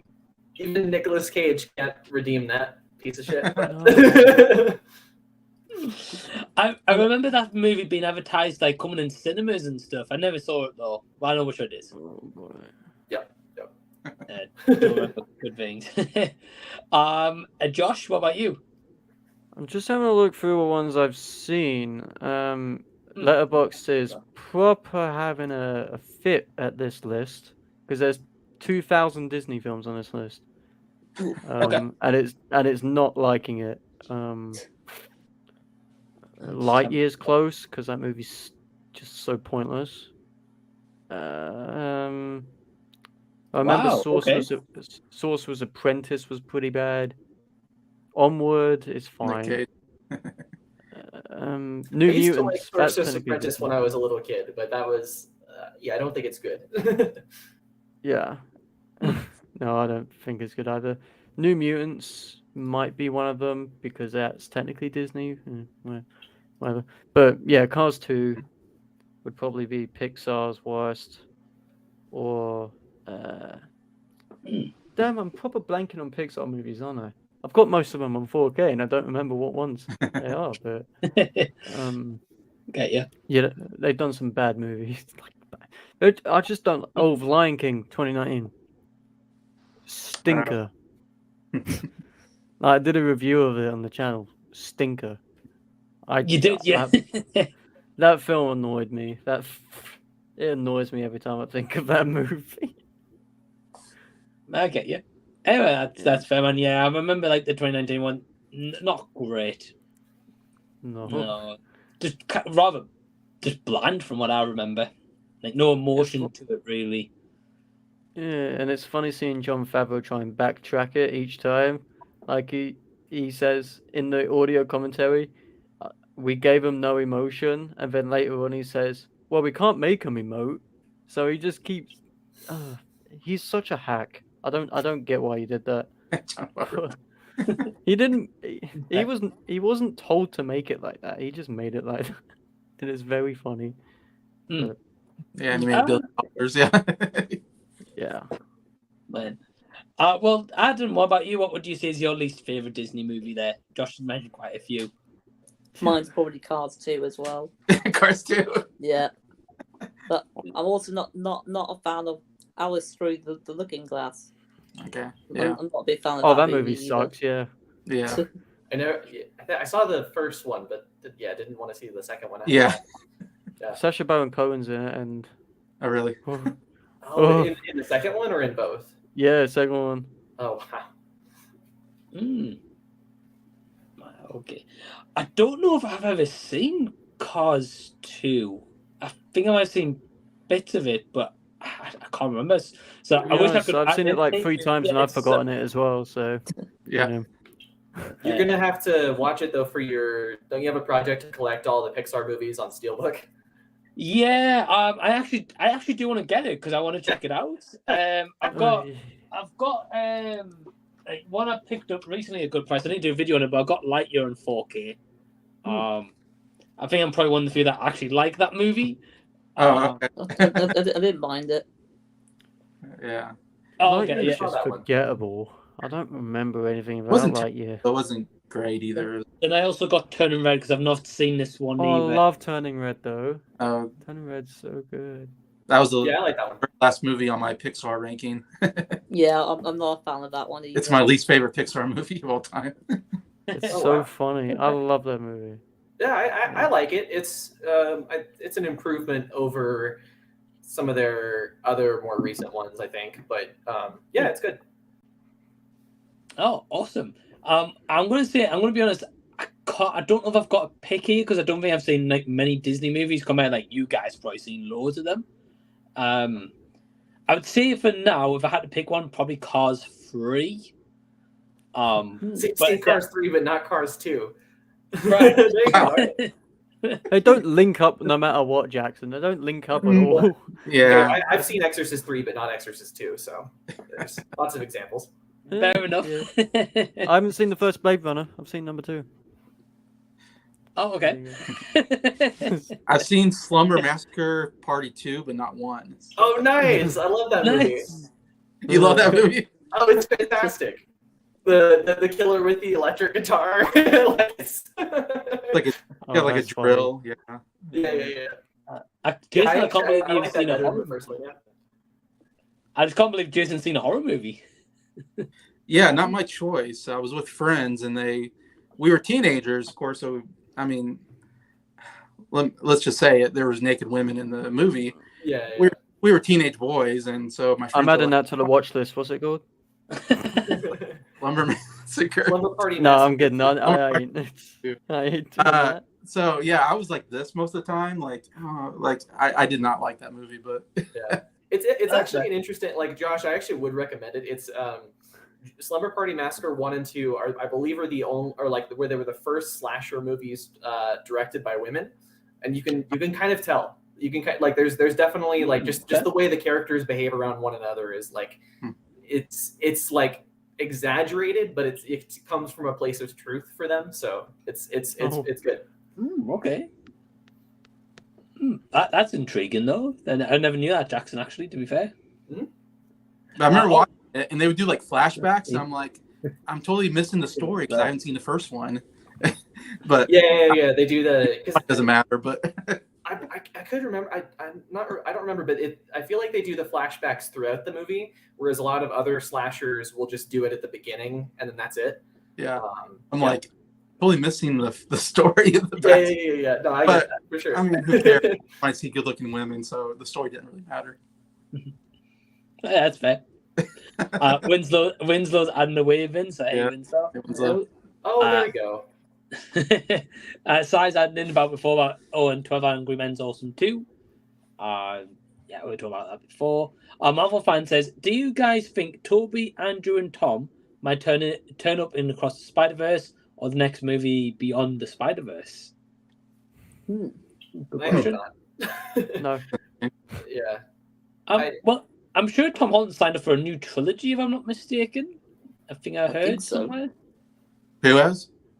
Tom Holland, I think he signed up for a new trilogy. I don't know if that was with Disney or with Sony. I'm not sure. Aye. But yeah, I mean, either way. So Tom Holland, I think he signed contracts over. Yeah, so obviously he's going to come back. But I mean, if you guys want to chip in, yeah, do you guys think Andrew or Toby will come back? No, probably not. Probably not. I mean, they kind of did that with No Way Home. Like, kind of had their moments for the fans, but right. They had a one-off moment, I think. Yeah. Mm-hmm. Anything to rake in the dough, Yeah. I mean, it was a good way to bring them back with the whole multiverse stuff, and it kind of made sense. Yeah, in that movie. But like, if they make future ones, obviously they've gone back to their own reality, so it kind of wouldn't make sense in a way. It did feel the whole multiverse stuff in that movie though did feel to me like just an excuse to bring them back. Like, it didn't really feel like it was like it stood that well on its own. Because if you think about how I don't want to spoil too much of it, but like Peter Parker just makes a really weird, dumb mistake at the start of the movie, and that's what kickstarts it. So it's very much like just kind of forced in there by the writers. Yeah. Oh yeah, he makes one of the dumbest decisions ever made. Yeah, very fun movie though. But I like that film. Yeah, it's fun. It makes a stupid mistake though. Yeah. Yeah, that's fair. I mean, it could come back. I think there was rumors saying that Tobey Maguire might be in Secret Wars, from what I heard, but I might be wrong. And I think Garfield, I think he's just proven that he's a great actor. He doesn't need to do Spider-Man at this point. So I guess we just have to wait and see, really. Andrew Garfield deserves so much more than just known as Spider-Man, I think. Right. He should be known for his roles like Silence, for Tick Tick Boom, for stuff like that. Social Network's his best performance. Yeah. I think. Hacksaw Ridge. Hacksaw Ridge, for sure. Ridge, yeah. So I think he's doing a film with Florence Pugh, which is actually filming.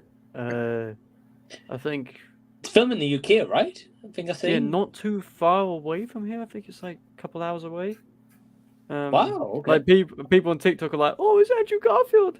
They've been putting it on TikTok. Like they've filmed it at a co-op or something, and they're like, "Oh, it's Andrew Garfield." No, they're shaking their phones so much. But yeah, that's cool. It's from a director I like as well, so I'm kind of excited for that one. Which director? The guy who did The Goldfinch. I don't know. Oh right. Was it John something? What's his name? Damn it. Hold on. I'm not sure. His name? John Crowley. Oh, I don't think I know. He did a film called Brooklyn, what was Best Picture nominated. I know Brooklyn, yeah. Yeah. And then he also did The Goldfinch, which people hated. That but I liked. And he also did an episode of Black Mirror, apparently. Okay. Well, this year he's doing. Is it this?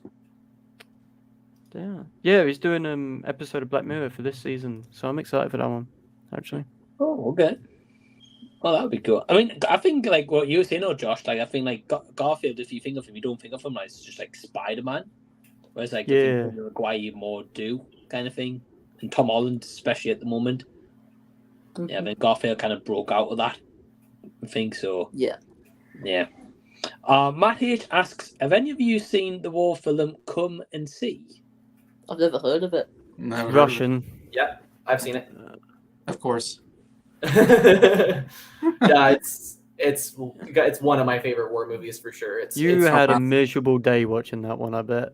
I did. I definitely did. It was, yeah. It is one of the most disturbing movies you'll see. It's kind of like watching a Holocaust documentary, like that kind of disturbing. Oh, Right. you probably needed to watch like Inside Out like 20 times after that just to. I don't remember if I did anything afterwards. I mean, I'm the kind of person Except like cry and sleep. the only movie that's actually affected my day and like I have trouble doing things after I watched it was Irreversible. Everything else I can pretty much move on with my day pretty well, but yeah, Come and See is amazing. It's so well shot. It really is just one of the best like put together movies ever, combined with that with it just like having such a great grasp on like what war is and why it's such a terrible thing. So I'm gonna quickly Google it because I've never heard of it. Jackson, I think might just be I think it was. there was a time where it was the highest rated movie on Letterboxd. Yes. 1985 it says, is that the one? 1985, directed by like I think his name is Elem Klimov. Yes. Yeah. Yeah, I can see it here. Yeah. It's got an 8.4 out of 10 on IMDb as well. Pretty good ranking. I'm pretty sure it's got like a 4.6 on Letterboxd. Like it's really high. Yeah. Well, I'm up for checking it out. Yeah, and Irreversible's on my list as well. I really want to watch that one. Cool. Prepare yourself for that one. Just don't do a double bill with them. Don't do a double bill. No, thank you. Just don't do a double bill. Watch Cars 2 or something.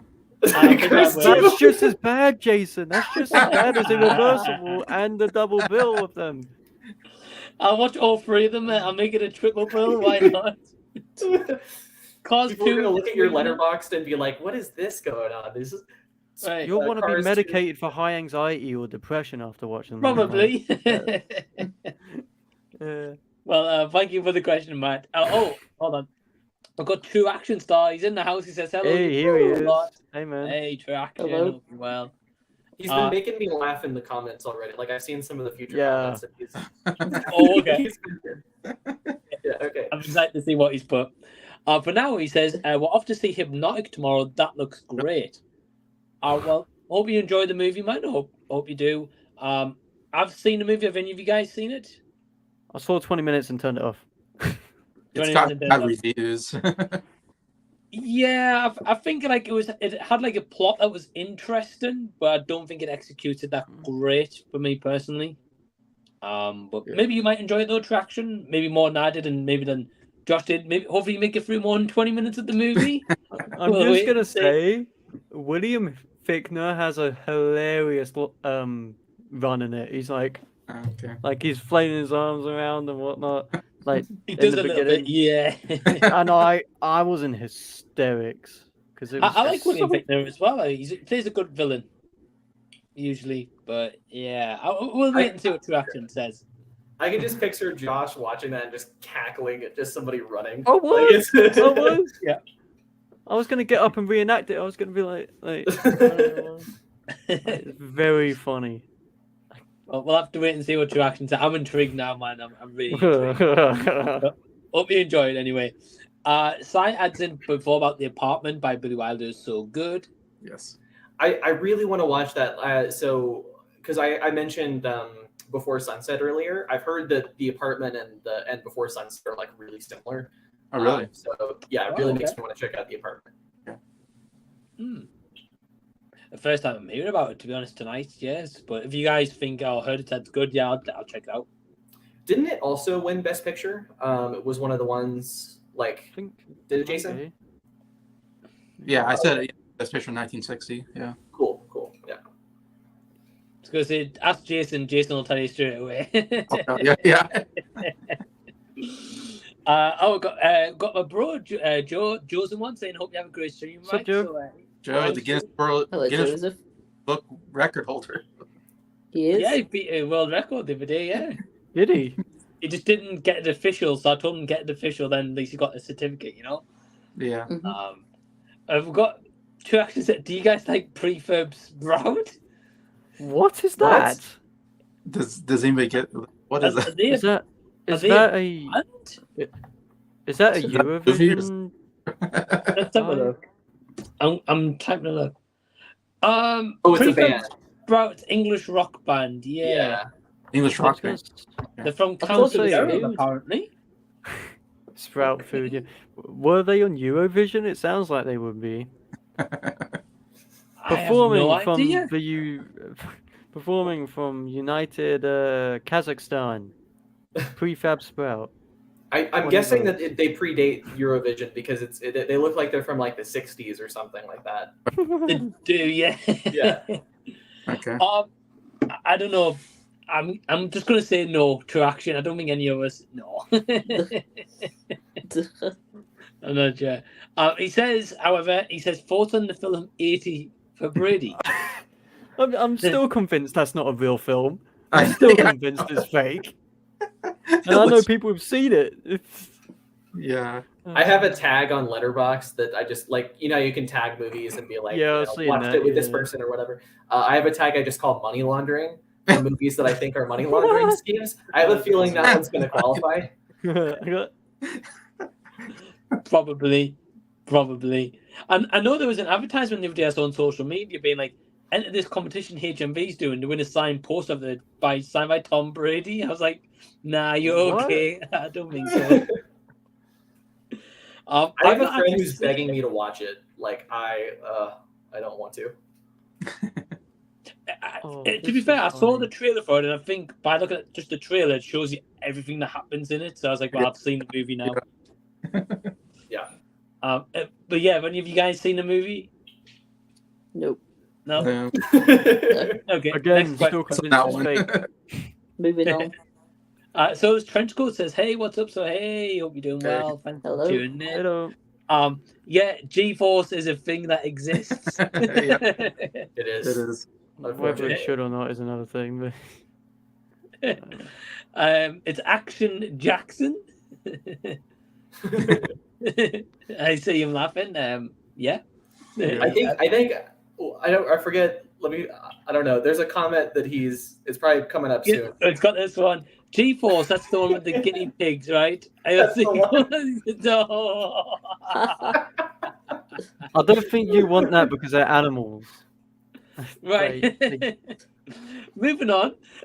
Yeah, Dales, it's the one with the guinea pig. Yeah. Yeah.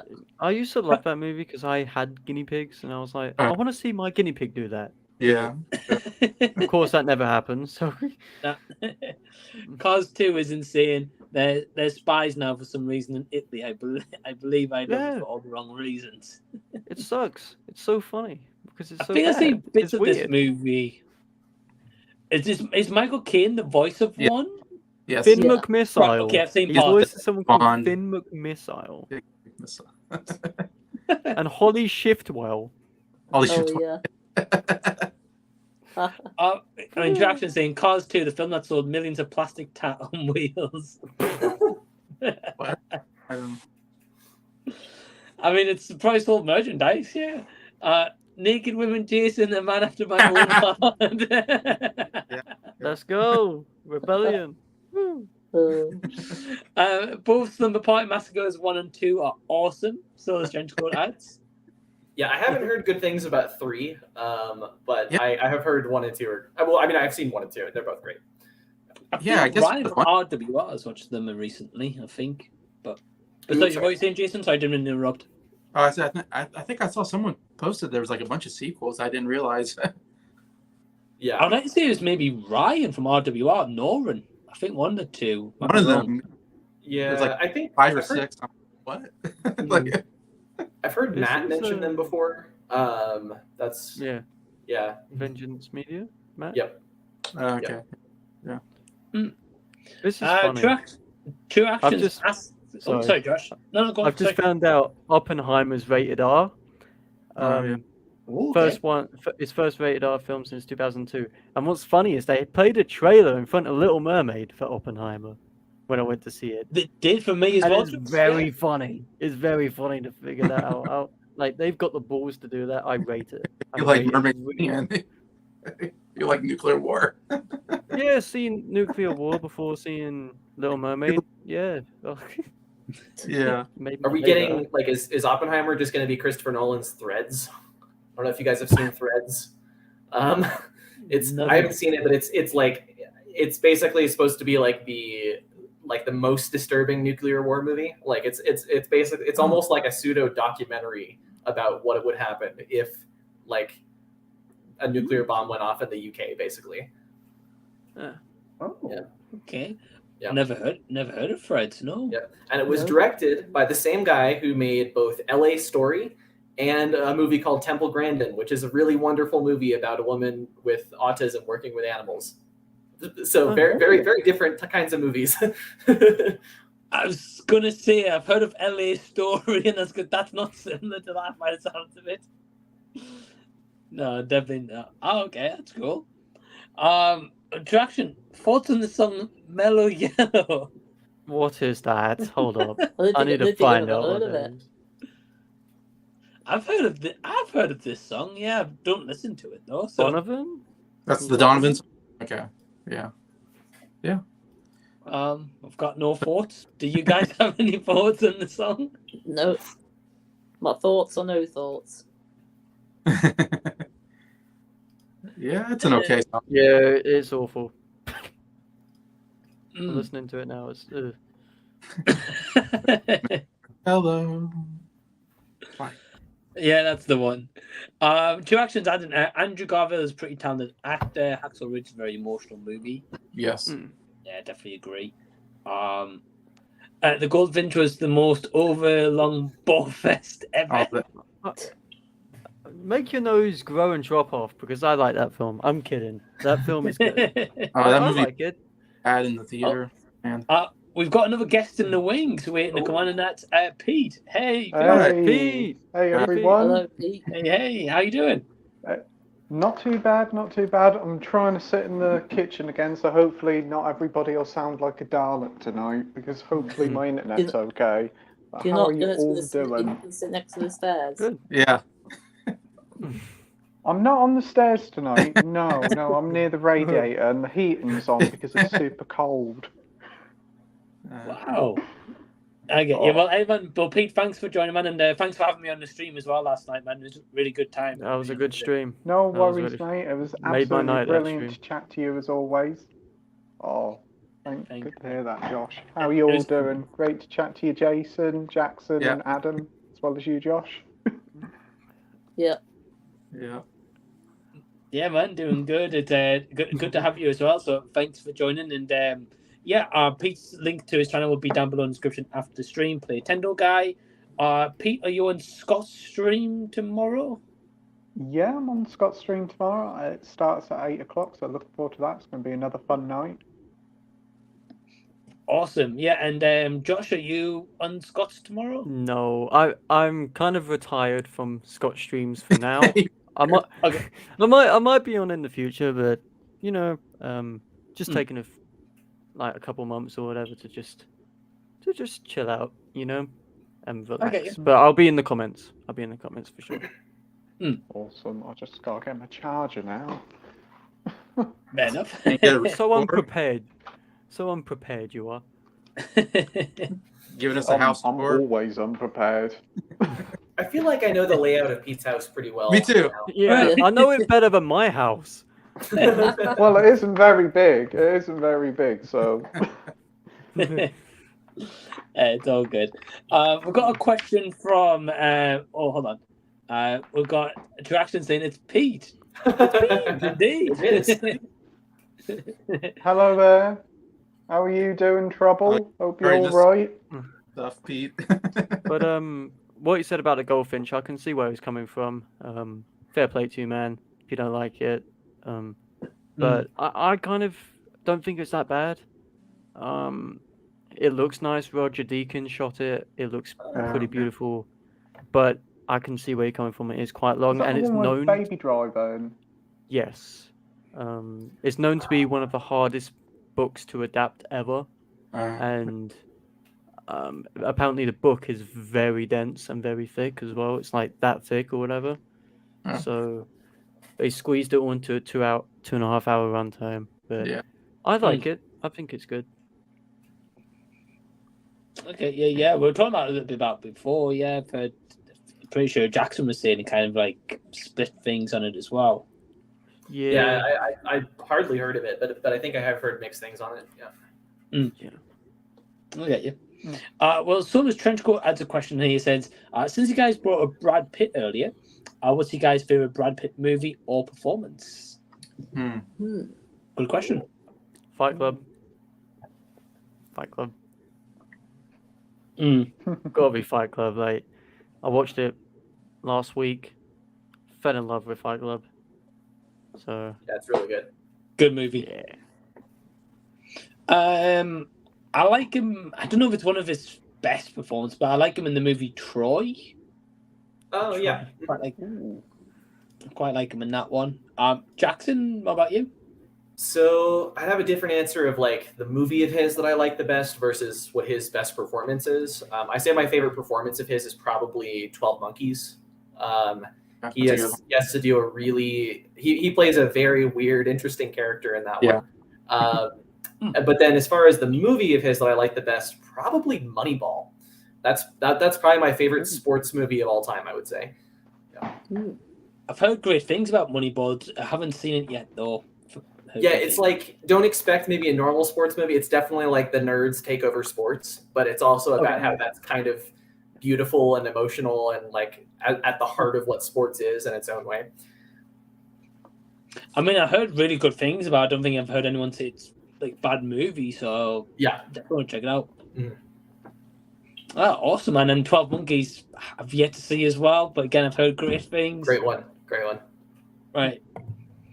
Jason? Yeah, I'm trying to think of Brad Pitt movies. He's made so many. I'm sure. I feel like the one that came to my mind was Troy, and you mentioned it. I really like that movie. And boy, man, he was in shape. I tell you that. Right. Yeah. He's always been in shape, though, I think. Oh yeah. Like I'm a heterosexual man, but I'm like, man, he looks good. Like, yeah. Well, he's always been in good shape. He always gives a good performance wherever he's in, really.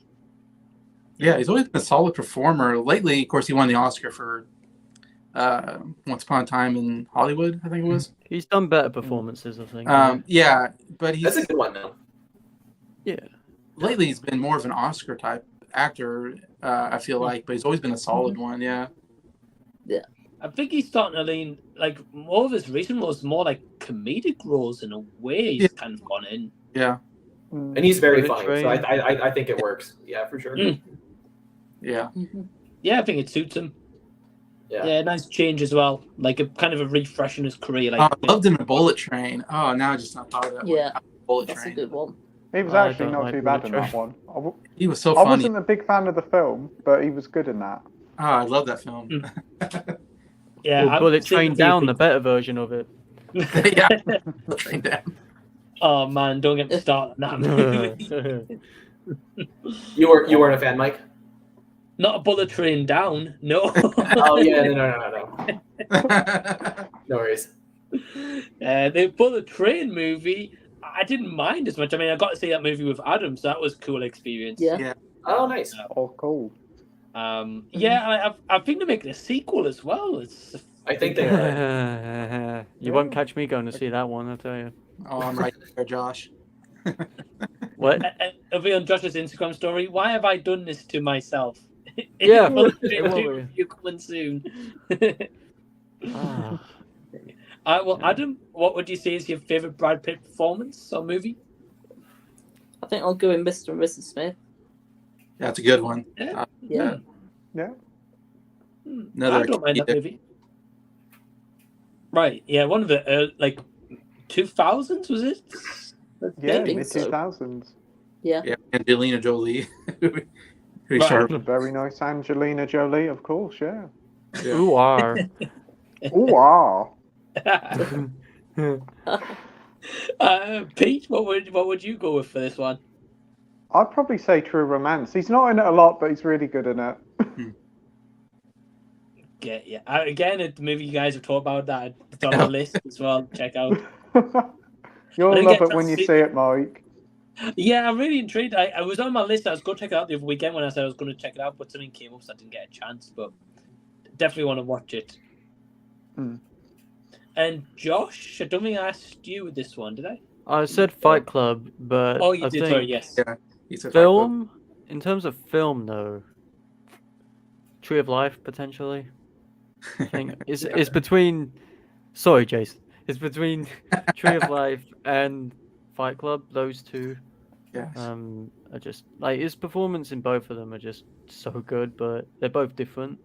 Because in Tree of Life, he plays a dad who's kind of typical 50s dad, quite stern, and he definitely shows it at points, and it's really impactful. But Fight Club, he just plays the biggest douche, and it's very funny to watch. It's Yeah. very good. So, yeah. Been a while since I've seen Fight Club as well, but I remember liking the movie. Oh, I love that film so much. I want a 4K of it. Where is it, Fincher? Oh, Where is it not on 4K? Huh. I don't think so. It's not. Don't I feel It's like think not I've seen over 4K here. places. I don't know. Yeah. If not, Josh, I know recently in CEX, I went in 2 different CEXs. They've had the Blu-ray steel book of it. Oh, have quite they? good. Oh, might have to hunt that down then. 'Cause that I film's think it so was good. maybe £8, maybe. That's not bad. Too bad not now. Oh. Well, thank you for the question. Also, this trench coat. Winslow was adding before about Billy Wilder, saying Department is my favorite Wilder, but hard to pick. All right. Good. Got a good question from Winslow. It says, "Film that puts you in a good mood." It's a great question. Ooh. Good. Terrifier 2. No, I'm not going back to that. Oh my gosh. So many red flags. I haven't even seen that. I actually don't think I would like that movie very much, but It's Adam's favorite movie, from what I'm aware. No, it definitely isn't. No, Have you seen it, isn't. Adam? No, I probably won't ever watch it. I doubt you. No. I've only seen a few scenes of it, and I'm like, whoa. I don't know if I could. It's out there, I'll say that. Yeah. And they announced the Terrifier 3 as well, and then that news, so that's coming. Good. But yeah, I mean, if any of you guys got an answer for this, jump ahead just while I have a quick look. Yeah, go for it. Yeah. One of them for me would definitely be Willy Wonka and the Chocolate Factory. Yeah. To this day, you know, even with like the kind of films I usually gravitate toward these days with bleak endings and stuff, it's still Wi-Fi has completely died on my computer.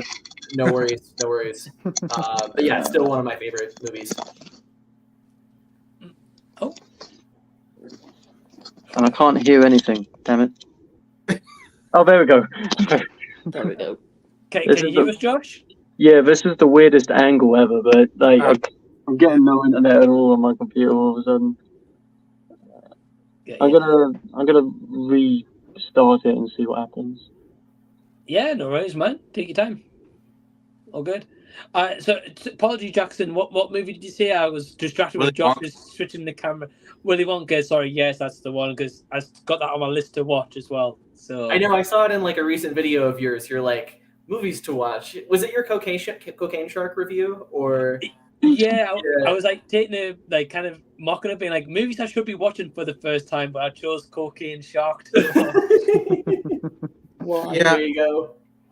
On Patreon, we always get a list of like, oh, this is what's going to be going on the next week, and then you'll put like, here's like other things that might be coming, and that list will be there for like a month. I'm like, he still hasn't gone to that, like I'm gonna review this movie, and then a month later he still has it on there. I'm gonna review this movie. I'm like, okay. Hey, I don't blame you, man. It took me like a month to make my John Carpenter rank video after I said I was gonna do it. So yeah, definitely relate to that. That's a good video. So yeah, I'm waiting for that Willy Wonka one. I'm excited for that. It's coming. It's coming. I've now got 12 days off at work, so I've actually got time to watch it now. So I will. Plus, with Wonka coming out later this year as well. So Oh, yeah. Right. Yeah. Chalamet. yeah, although I'm not a fan of him to be honest, but I'll check it out. I will say the best Chalamet movie. I don't know if you guys have seen this one. Beautiful Boy. Yes, I've got the Blu-ray of it. Steve Carell. It's good. Yeah, quite like that movie. Very depressing, but quite like that movie. Internet's working on my computer now, so I'm gonna switch back. I'm sorry about this, guys. No worries. That's a good I'll be the back. Jason, well, what movie puts you in a good mood? It's a Wonderful Life. I love that movie so much. I watch it every year, and it makes me happy. Yeah. Definitely can understand that. Yeah, really good movie. Yeah. Yeah, great pick, Jason. I know you've talked about that movie quite a few times as well, so I know you really like that one. Yeah. Adam? My turn. Modern technology, am I right? There Anyway. we go. Yeah. Yay. I'll go with 1917. No, I'm joking. I'm joking. I'll go with Monsters Inc. Yeah. Oh, Good. Oh, good Very, pick. very, very different movie. Yeah. It's a great pick, though. That ending gets me every time. Yeah. Great That's movie. great film. Been a while since I've seen it, but yeah, I really like that one. Yeah, same. It's been a while. I think- Pete? Oh, sorry, Adam. I think I might go in a few minutes. After this question, I think I'll go.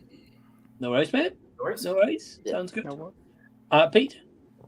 Well, of all the different films, there's so many of them that put me in the good mood, but probably one of them has to be Eden Lake. That had a great effect on me. You almost had me there. You almost had me.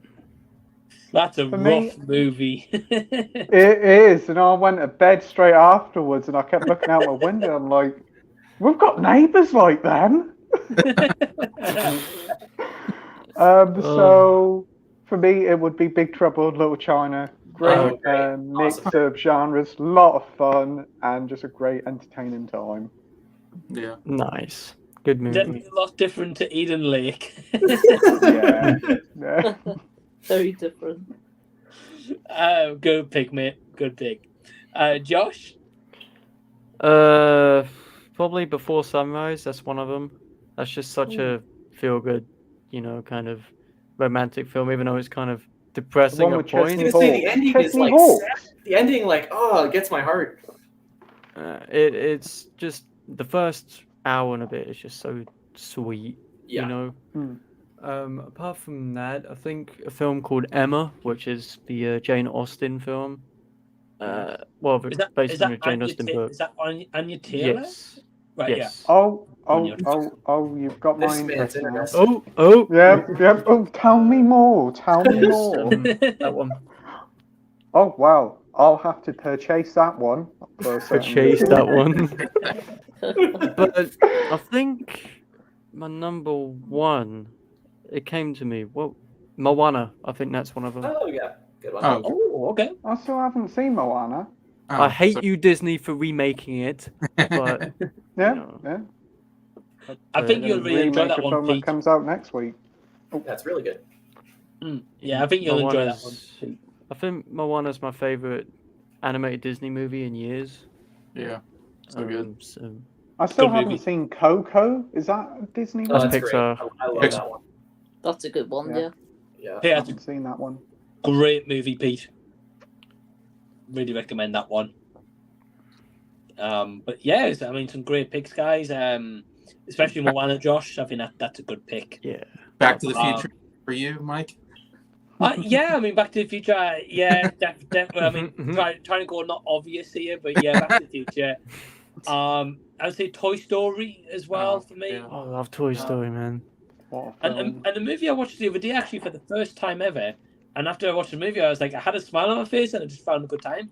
The Princess Diaries, out of all movies, Yeah, I watched for the first time. Yeah, I saw that you. That's a Let good off, film. yeah. I enjoyed that when I watched that. I mean, I've got a huge crush on Anne Hathaway, so that probably Yeah. helped. Yeah. But yeah, I just found myself just having like a really good time. Like, it was really funny, just good feel-good movie, really. Scott Pilgrim's kind of the same. That one's just so vibrant that I Yeah. just have a blast with it. I love that movie so much. There was a summer where my friends and I would watch that like literally like once a week. Like it was, yeah. It's a good movie. Goodbye. Yeah. But Adam, you were saying you're heading off. Yeah, I think I head off now, guys. It was great. It's great to be on here. Yeah. All of this Great guests. talking to you, Adam. You're welcome, Yeah. mate. Thank you for joining. And I'll see you all around. See you, Adam. welcome. And Adam's See you link will soon, be in the mate. link down below in the description after the stream. See you, Yeah. mate. Bye. See ya. See ya. See ya. All right. We've got to action. Give us a song that gets you in the mood. Oh, Only. I think skip this one. I think. Ever heard of his song "Making Plans for Nigel"? Ooh, no. yeah, we were. I think he brought it up last night. Yeah, I've heard of it. Okay. Direction loves it, doing this where like a couple of his comments will like carry over between streams. This happened. Right. I've seen this happen a couple times. I was watching and he was on about Brussels sprouts or something.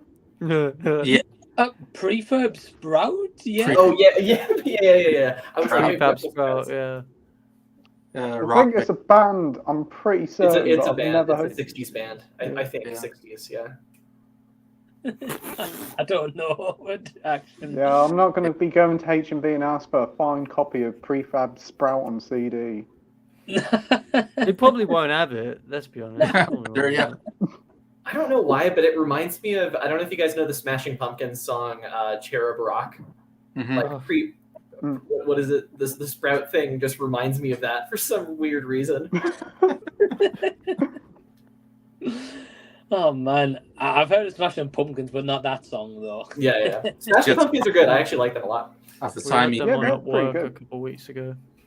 It's because if H&V's got anything, ask Josh. Josh will know.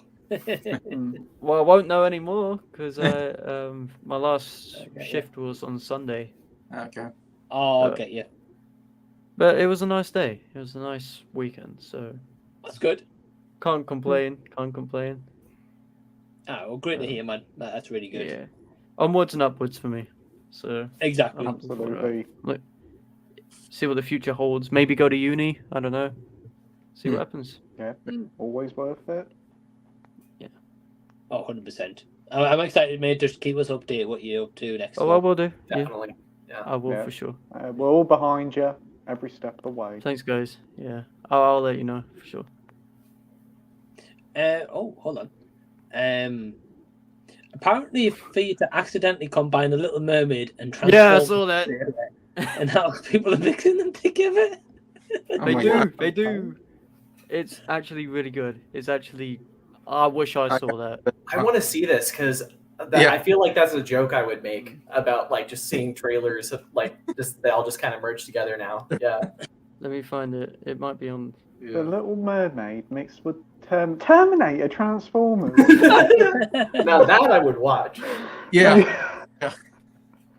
Oh, to be fair, Pete last night said Transformers Rise of the Breasts could go Rise with of the Little Breasts. Yeah, Mermaid. they got Transformers and Little Mermaid mixed. It's Ah. very.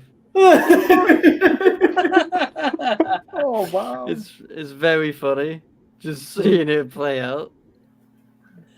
Wow. But that Transformers movie looks like dog turd. I'm not gonna lie to you. It looks really bad. I'm going to check it out, but I haven't got high hopes for it, though. Yeah, I'll check it out because I'm me. But Right. Yeah. It'll be Josh out the cinema, 1 star out of 5. Why did I waste my time? it'll be like, why did I do this to myself? You know. I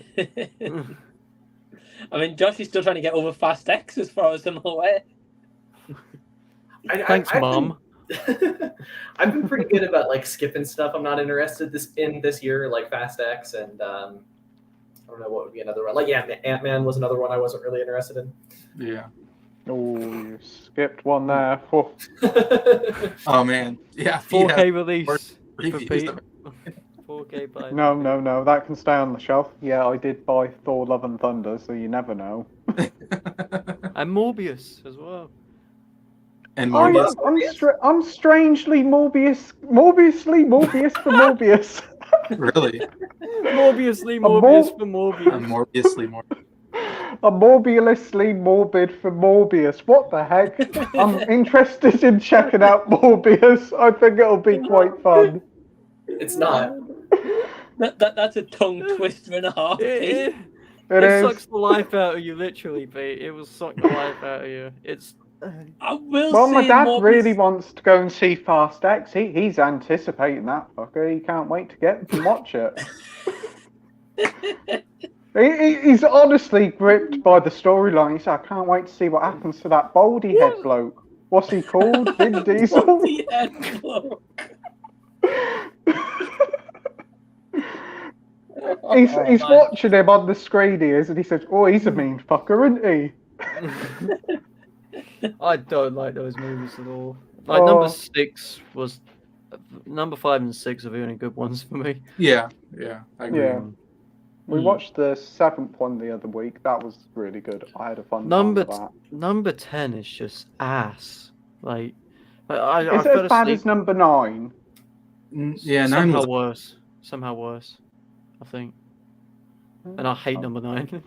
The 9 one was a bit stupid. Well, a little bit. You wait until you see this one, man. Like, there's some funny shit going. Like, there's some stupid stuff. It's like I'm not gonna say what it is, but it's absolutely funny. People are rinsing it on TikTok, and rightfully so. It's somehow more stupid than the space stuff. Somehow. Wow. What, do they have Vin Diesel running for president or something? All for the power of family. No. Oh, man. How do you get more like over the top than going to space? Like the Friday the 13th movies, after they went to space, they were like they actually became more grounded. They were like, okay, we're doing Freddy versus Jason, and then a remake, and that's it. I'm gonna like I don't give a shit about this because it's in the trailer. If I say this, it's literally the whole scene's practically in the trailer. But Jason Samosa has this big ball, like this bomb. Does he now? Ubar. He's He's just going around the Vatican with this big bomb, like remote control, and he's doing a Joker performance, doing the whole thing. Like he's laughing like the Joker, and I'm like, okay. And then Vin Diesel comes along and pinballs the ball around the Vatican, and it's like, what is going on? Okay. You're making me want to go see it, Josh. Oh, I'll stop talking then. I'll stop talking. That sounds stupid shit horrible. like that. Pete Davidson shows up. I don't care. Okay, now you've turned me off. What's a Pete Davidson? Is that Doctor Who? King of Staten Island, Pete.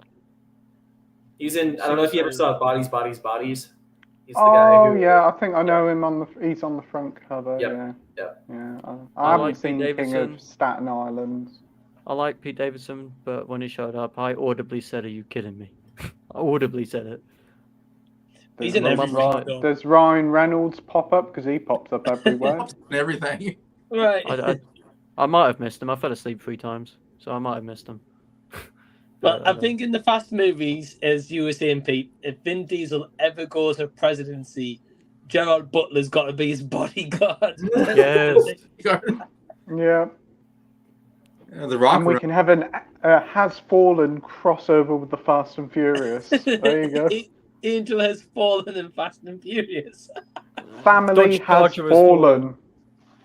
Dodge Charger has fallen. There you go, Universal. Just credit Pete with the title. Well, I mean, royalties. I've heard this Fast movie is going to be like a trilogy now of like the ending instead of 2 parts. He compares it to something like Shakespeare or something he does. He compares it to Lord of the Rings, he said. Yeah, he compares it to Lord of the Rings. Yeah. There's some stupid... Who, Vin Diesel? Yeah, Vin Diesel, yeah. Compares it to Lord of the Rings. He compares Fast and Furious with Lord of the Rings. Yeah, it's like, the story. This is like Lord of the Rings, guys. And I'm like, shut up. Yeah. What are you on about? He's clearly not seen Lord of the Rings, then, has he? He didn't even want to show up for this one. He didn't want to show up on set for it. No, Like, he didn't. that's why Justin Lin he left. never turned up half the time, did he? That's why the previous director left, because Mm. Vin Diesel just didn't want to be there, and he actually told him that. Like, it's Well, funny. I think that's the reason why a lot of people's fallen out with him. I think it was one of the reasons The Rock did, because like obviously everyone shows up on time for the set, and he's always like an hour so late. Have you ever seen him in interviews? He does weird interviews, Vin Diesel. Yeah, No. did one with this woman. Like, he had Yes. he had his shades on. He's bearing in mind he's married with like 3 kids, and he's like, "You're so hot, by the way." Yeah, like Or I think I whatever he just tell said. He's like, "You're so Look at hot, this by the way." Italian Wow. female reporter. I'm like, what? Like, I can't do his voice because he sounds like he smoked about 50 packs Yeah. of cigarettes, but it's like, I can't do it. What the heck? wow, he just, I can't do it. I can't. It's not he just hit Keanu on Reeves. this Okay? reporter. The whole interview just hits on this reporter. It's like, it's so cringe. Yeah, he's like, "Oh, you're so hot." And all this. Oh, And yeah. it's like, "Oh, thank you. Thank you." Yeah. That sounds like Tommy. That sounds like Tommy Wiseau would do. Right. A Twitch We've streamer actually- himself. Just to interrupt very quickly, we've actually got another guest in the wings right now, and that is Scott. Hey, Scott. Hey. Oh, Scotty. Now we're Hey, complete. Scott. Hi guys. Hey, how are you, Scott? Good, thank you. How are you guys doing? Good. Doing good. Doing Doing good. good, not mate. bad. Doing good. You just missed Josh's Awesome. impression of Vin Diesel. Oh, really? He said- yeah, it was Please very don't make similar me do to it like an again. OAP trying to rap. It's like that Jesus rap song. Like, Yeah. Rapping for Jesus, I think it was called. Oh god, that is I know you're That talking is about. rough, isn't it? That is rough. It's very I funny, though. don't think I even know that, to be fair. I don't think you want to know it. You don't want to so- know. You don't. Like you, to be No, it's fair. kind of scaring me now. No, it's just funny. Ah. No. But yeah, well, thank you for joining us, Scott. And link to Scott's channel will be in the link down below in the description box after the stream. Or just search Scott Movie Critic as well. And Scott, who have you got on your stream tomorrow? Are you trying to plug that as well? Yeah, sure. So obviously Pete, Andy, and Nigel will be on as always, and our special guests tomorrow will be Jamie, Batman Smith, and Sophie. So it should be a really good time. Ooh. Forward to that. That'll be Definitely. awesome, mate. Looking forward to it. I'll be there in the comment section watching. And is it 8 Me o'clock? too. Yeah. 8 o'clock. Awesome. Well, as I say, the link to Scott's channel will be down below in the description after the stream, or again, search Scott Movie Critic and definitely go support Scott on the stream tomorrow, mate. Looking forward to it. Thank you, Mike. Really appreciate that. Hey, you're welcome, mate. You're welcome. We've got a few comments. Google Vin Diesel twin brother. It's hilarious. Have I got to do this? Oh, no. Google Vin Diesel's brother, Van Vin- Diesel. Van Diesel. Oh my god. That's really fucking. Oh. It's just Whoa, one has hair, the other one doesn't. whoa! Oh, Doesn't he look Vincent. like what? Definitely couldn't be his stunt double. So I will say. Oh, They look okay. completely different. Maybe What with the happened? bald cap, he could be. Don't like each other. No, What they don't really happened? look like each other. What No. the fuck happened to him? Was Doesn't one look made in a like test tube and the other wasn't? What happened? It makes him and John Cena seem brothers quite plausible. Yeah, no? right. That's right. Yeah. Scott, have you seen Fast X? I haven't, no. Yeah, you're saving yourself. Yeah, I'm not really that bothered about it, to be fair. Nah, I don't blame you, mate. I don't think most of us are. Oh my Especially Joe, God. how Nah. he sold it. Jackson saying it's Scott. Yeah, it is Hello, indeed. Drew. My dad did his first letterbox review, I think. Okay. The Dark Knight. He said the elephants, big crusty ones. In other words, the nuts. Saying it is amazing, basically. Oh, okay. I'm just confused. I was like, Dad. what? Wow, I was- Dad. I was thinking that. I've got Matt here saying What film is a guilty pleasure for you, and what film always makes you laugh? Ooh. Let me. So I don't really believe in the concept of guilty pleasures. There's movies I like that people are like probably like, why do you like that? But it's, Right. But I don't care. I'm trying to think of a good example. Let me go to my letterbox. Yeah, no worries. Well, Jason, do you want to go first? I think guilty pleasure. I think mine I always say is Wild Hogs with Okay, yeah, there you go. Travolta and Tim Allen and Lawrence. What's his name? Lawrence Fishburne? No, Martin Lawrence. Martin Lawrence, Martin yes. Lawrence? And I'm forgetting all these actors, but I don't know. I love I think it's a really funny movie. It's stupid. Yeah, it's very stupid. I mean, no question about it. And if someone said, I don't like the movie because it's too stupid, I'd be like, I totally get it. It is. But I laugh so much in that movie, and I quote that movie all the time. It's so good. And I love the motorcycle scenes because I used to ride motorcycles a lot. And so I kind of like the idea of going on a trip on a motorcycle anyways. But I think it's actually a really good cast in there. And it's over the top, but so good. And I recently did ranking my top 10 favorite comedies of all time. I did a video just last week. And number 1 was Young Frankenstein. That's the one that makes me laugh hard. With Gene Wilder. Great picks, man. And Wild Hogs has got to be years since I've seen that movie. 2003 that came out, I think. 2003? Wow. Something like that. You was born, so yeah. My dad and I, we rode motorcycles to where they shot the scenes at the cafe in Madrid, New Mexico. And it's a gift shop. It's now a gift shop. They built that for the movie, this cafe run by Marissa Tomei's character. And so now you can go there and you can go to the gift shop, whatever, about the movie. And so we went there, and I have a hat thing that says Wild Hogs on it. And you can ask people because they remember the shooting of the movie. So you go around and you ask people like, oh, did you meet so and so? And people are like, yeah. And I remember they're like, I forget. They're like, Tim Allen's real nice, and this guy was real nice, and what's his name? The guy that plays the villain in the movie.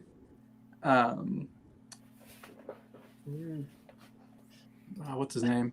Do any of you guys know? I've not seen it in so long. I haven't seen Wild Hogs. I haven't seen it in years. Goodfellas, the guy from Goodfellas. Oh, Ray Liotta? Ray Liotta. Yeah. Ray Liotta's in the movie, and he plays like this, gang leader, and anyways, they said he looked like that all the time on set. Like he looked like he was drunk all the time is what they said about Ray Liotta. Like he was in character all the time. I was like, okay, that's interesting. Wow, okay. I mean, big miss Ray Liotta as well, though.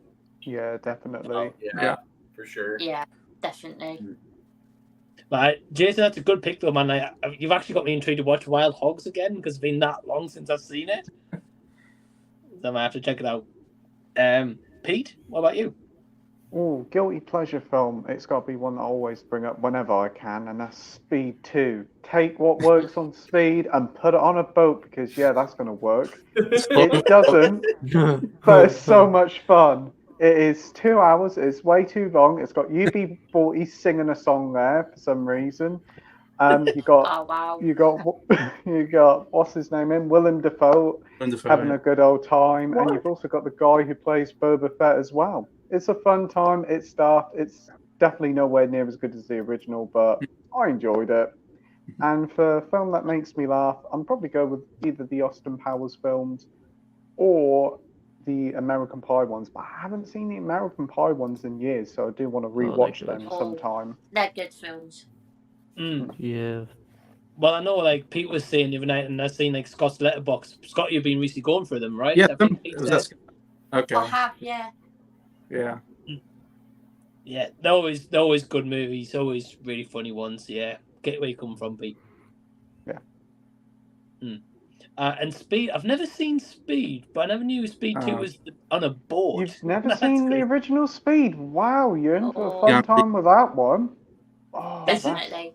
Is that the one? Is it Keanu and Sandra Bullock? Yep. Yes, Yeah. Keanu Okay. and Sandra Bullock. Sandra Bullock? Sandra Bullock. Sandra Bullock. Bollocks. I've always called her that, though. I've always called her that. Mike from Red Letter Media called her Sandra Bollocks in like half of the bag videos. Yep. Oh, I've never actually seen any of their videos. Oh, they're great. They're awesome. Yep. Yeah, and you got Dennis Hopper in it as a villain, and you Oh, know great. Dennis Hopper's always great as a villain, so definitely check it out. Yes. Oh, so good. Whenever I've heard about Speed being mentioned, I've always heard it's a great movie. So, and I'm really intrigued to see like on the boat, as you mentioned. That's got me intrigued. Yeah, it's really worth it. You get to listen to Red Wine on the boat with Sandra Bullock as well. Well, that song's one of my dad's favorite songs as well. So. Yeah. Oh, see, I'm the ambassador for Speed 2. I love it.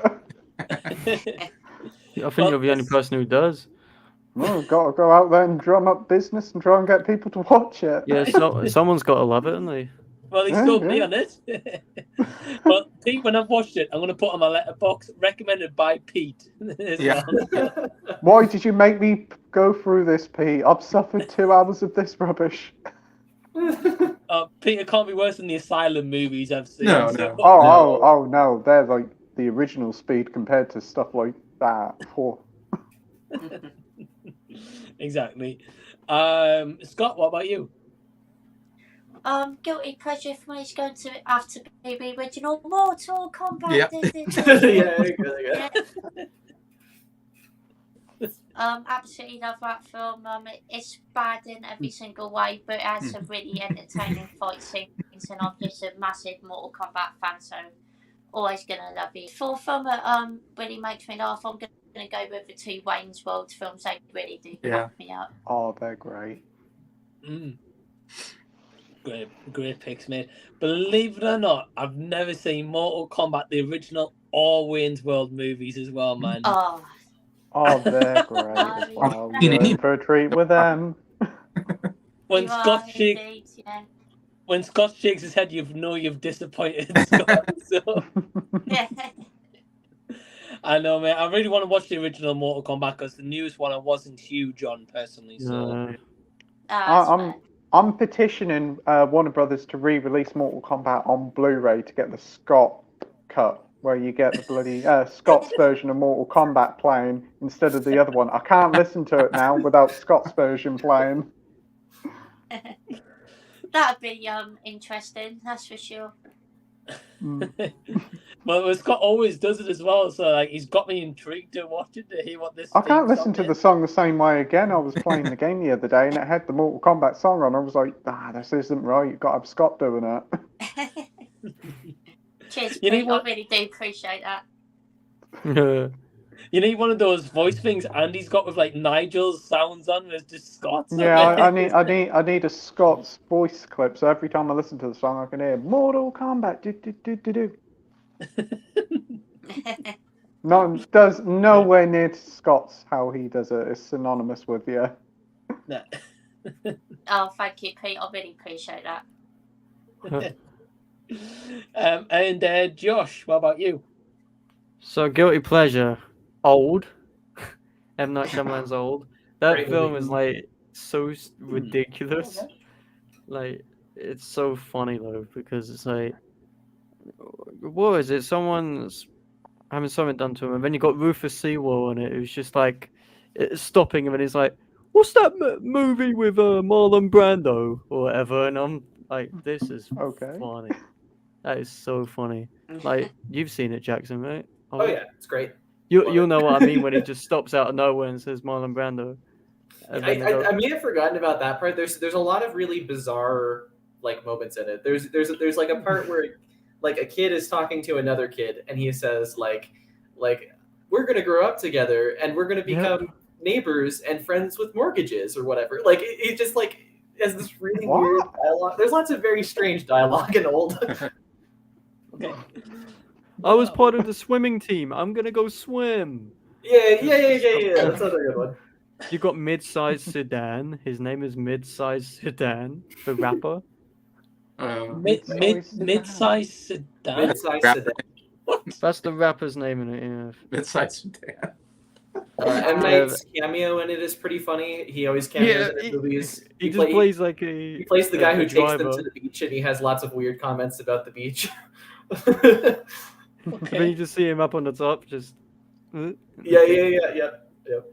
But yeah, old is a very hilarious time. I have the 4K now, so I can laugh at it in 4K. Nice. But in terms of film that always makes me laugh, Buffalo 66 or what was it, Big Lebowski? Big Lebowski that's makes a me good laugh every time. Like, there's not one time that film doesn't make me laugh. John I Goodman in haven't that seen film Big just always shouting Lebowski at yet. John Goodman, always They made shouting at Pete. Steve Buscemi, just off. It's so good. It's so good. I've heard great things about Big Lebowski, yeah, but I'm glad I'm not the only one, Peter, who hasn't seen it yet. I haven't, yeah. It's so funny. It's so funny. I've heard it's really good. It I've got is. the 4K as well. I've got the 4K I'm the and dude, DVD. man. I've got 2 copies of it, and I still haven't seen it. Wow. Oh, 2 Jamie. copies. I think, if I'm not mistaken, like cinema next to me in 2 weeks' time. I don't know if it's like an anniversary, but they're showing it on the big screen. So I might check it out then. I think really want to check it out. Awesome. And I know Dude next. abides, man. And I'm the yeah. dude, man. Like, it's funny ways. But no, great pick, so Josh, man. Old, I haven't seen yet, but I saw it's just come on Netflix, anyways. I'll okay. I might check it out. Yep. Yeah, worth a watch. Get you. I think for me, always makes me laugh. Super Bad. Never mind how many times I see Super Bad. Oh, Always laugh at that. Yeah, good film. Nice. yeah. Pick a name like Muhammad. A name like fucking Muhammad. Like, it's just lines like that.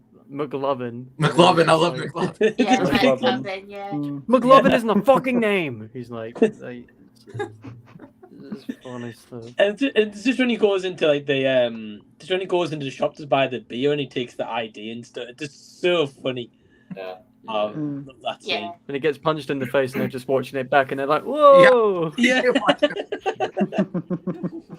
And they do like every other cop Those are does. the Like when there's a two red worst light, they cops just ever. skip it. Yeah. Just skip the red lights and then just drive normally up. Right. Great film. So yeah, love that movie. And guilty pleasure movie for me. I don't know if you guys have heard of this one. It's called Message in a Cell Phone. No. Not heard of that one. No. So I Sounds don't think ridiculous. I don't think it's a really known movie. I think it's like early 2000s. It used to be on the Sky TV channel like all the time back when. It's not great, but I just remember watching it like every day when I was a teenager. So I'm gonna go with that one. I still find some fondness for it, but Yeah. I I had to think about it for a bit. Of my guilty pleasure one. oh, was sorry, probably- Jackson. Sorry. Oh no! I didn't think you were skipping me or anything. No worries. I was just like comparing it. But the so I think Josh has seen this. There's a movie called Serenity with Matthew McConaughey Oh, I've heard of that one, and yeah. Anne Hathaway, and it's Oh, a yeah, I heard of that. genius. It's a genius Freudian movie. it is. It's it's- a genius Freud. It's out there. Like there's a twist that hits halfway through that one is like really obvious, but also is just the most insane thing you've ever seen. It's so stupid. Yes, It's it's ridiculous. stupid in a galaxy brain kind of way, but it's really entertaining. I love it.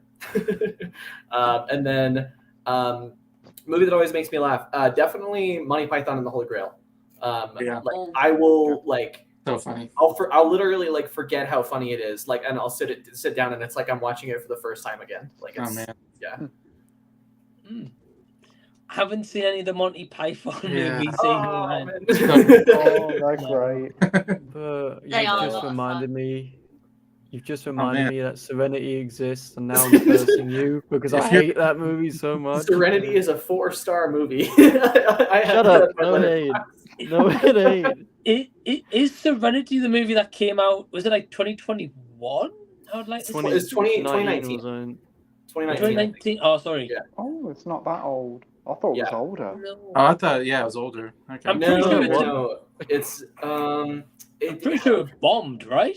Yeah. It bombed. Rightfully so. It was like January trash. It was like it's the same director actually. I don't know if you guys have ever seen Locke. It's an A24 movie with Tom Oh, Hardy. Stephen Knight. Oh, Yeah, the yeah, one in Stephen the Knight. taxi or He's car. stuck in a Yeah, like the whole movie takes place in a car. Yeah, in the car. that Yeah. movie's Yeah. good, man. Good. Very good. same director. Yeah. And I don't Same. think he's been able to get much else made since Serenity. I think people wonder saw that and why. were like, "What were you thinking?" It's crazy how they look like that movie though. I haven't seen it though, Jackson, but it's such like two massive actors in that, and then to make a trash movie. Like it's yeah. Didn't it come after Interstellar? They were both in Interstellar, and then they did that or something. Well, Tom Hardy's not in Interstellar. Oh, but you're talking about Anne Hathaway. Oh, sorry, I was talking about. Oh yeah. Okay, Yeah, yeah.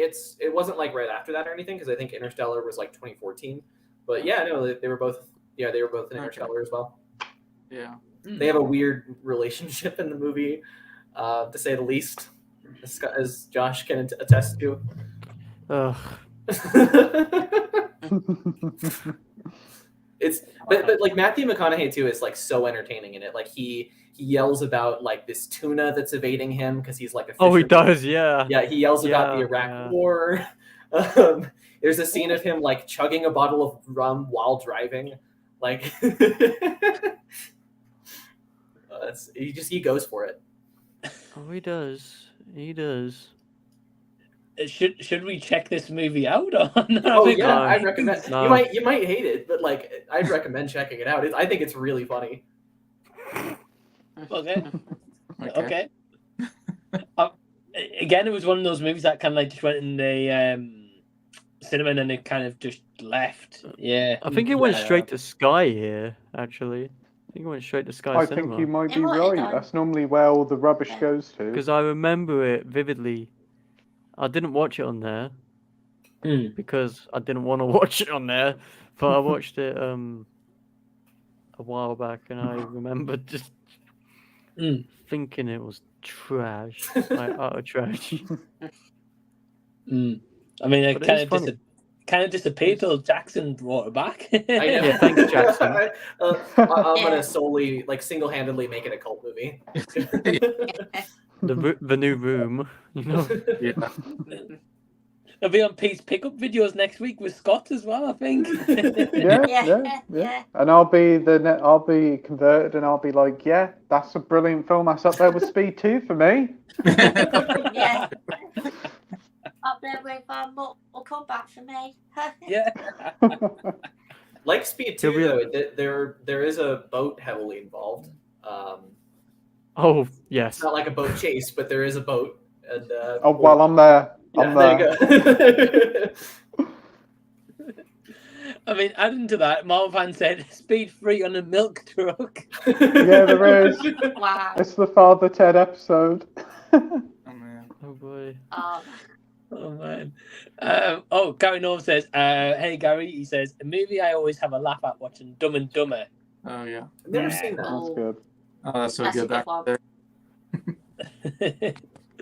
there. Batman has a Friday night off fighting crime. I think Jimmy Batman, maybe, I'm not sure. Jamie, I think. Yeah, Jamie, yeah. Does Yeah.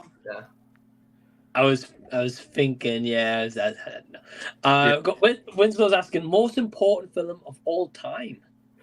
Speed 2. Serenity. Yeah. Serenity. Up there. Mortal Kombat.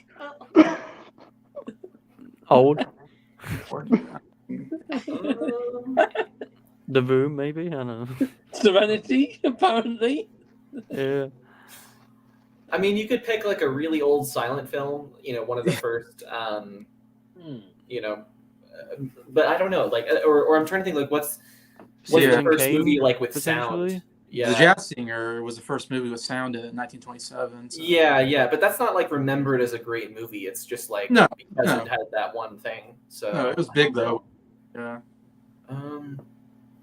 You could, I mean, okay, if we're talking about like changing the landscape of movies, of like what the public believes, like what the public does in terms of going to movies. Jaws, that really, the Yes. first blockbuster kind of changed the whole blockbuster landscape.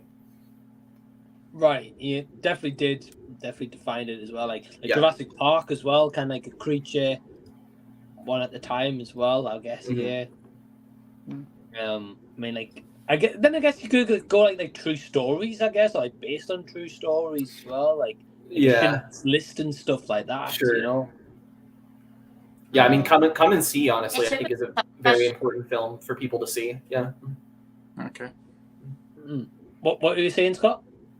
It's a really tough question, that, to be fair. Yeah, because there's so many important films to choose from. Important. Yeah. I agree, Scott. Yeah, I think it. I don't know. I think it depends if you want like a based on true story kind of answer, or like Jackson said, like Jaws and stuff. There's so many different ways you could say it, because you could say Snow White because it was like Disney's first animated film, and it led to all the other films. Right. Right. Yeah, Well, it just depends. Yeah, I agree, Scott. I agree. Well, Winslow, if you're still watching, if you have a little bit more text, let us know, and we'll come back to it. Marvel fan says, "Is it me, or bringing Tom Holland back for another trilogy is very pointless now as Peter Parker identity's been erased?" I just think it just kind of removes the emotional weight of the ending of No Way Home, I think, because it was kind of like that was supposedly the end, and it's kind of like, oh wait, it's kind of like what Marvel did with Endgame. Like, Yeah. I kind of don't like Endgame at all now. I've rewatched it recently and was like, there's no point in sitting there for 3 hours if we all know that it's just bullshit by the end, because That's kind of what I thought matters. when I watched when I watched it the first time. I was like, this doesn't really, like, we're going through a lot just to erase what the last movie did. I don't know. Yeah. And I really like what the last movie did. Like, I think that that's a cool idea to just sort of unexpectedly do that, but I don't know. Yeah. I'm total opposite. I couldn't disagree with you guys more. Yeah, I mean, I prefer Infinity War than Endgame personally. Yeah, I do. Yeah. I didn't like Infinity War. What? Endgame is like my favorite movie of all time on my list. What? Oh, Infinity War for me. Endgame, I couldn't get into it the first time I watched it. I mean, I liked it a bit more on the second time, but Infinity War just perfectly had all the characters and give them a good amount of screen time, and it just felt so great to see everybody on the screen at once. So Infinity War is Thanos' movie. Right. You know, it's Thanos. Yeah. Endgame is jokes. Like, there's one thing ended at Infinity War. There's one thing I pointed out in Endgame, you know, where they got the holograms and whatever, and then she's like, Rocket's like, oh, you got a new haircut or something, and then she goes, listen, fart face. Or fart face? Fur face. There's like I was gonna say, I don't remember that line. There's like a 3-second gap for them to make the audience laugh, to wait for the laugh. She goes, So listen, it's like fur an auto face. cue. And then it continues. Like, it's like that 2-3 second delay so that it makes the audience laugh. That's how cheap that movie is. Because that's most of the film. No. No. I mean, I will say I like Endgame, Jason, so I will defend you a little bit there. I do like the movie. I just prefer Infinity War for me, though. Even the last 40 minutes, it's just full of jokes. It's like the airport. What's wrong with that? What's wrong with that? It literally, you got. It does take away from like the tonal consistency of like it takes away the weight of what they're trying to accomplish a little bit. Oh, I cried 3 times during that movie. I don't know what you guys are talking. You got the Spider-Man scene where they hug, and then literally jumps to Star-Lord getting kicked in the balls, and then vice versa, and it happens for 25 minutes, and it's the Captain America, Iron Man, and Thor fight was good. I like that part. Oh, it's a great fight. But then after that, Definitely. It's just like, I'd rather these guys just stay dead, if I'm honest with you, so that we don't get their stupid fucking jokes. But whatever.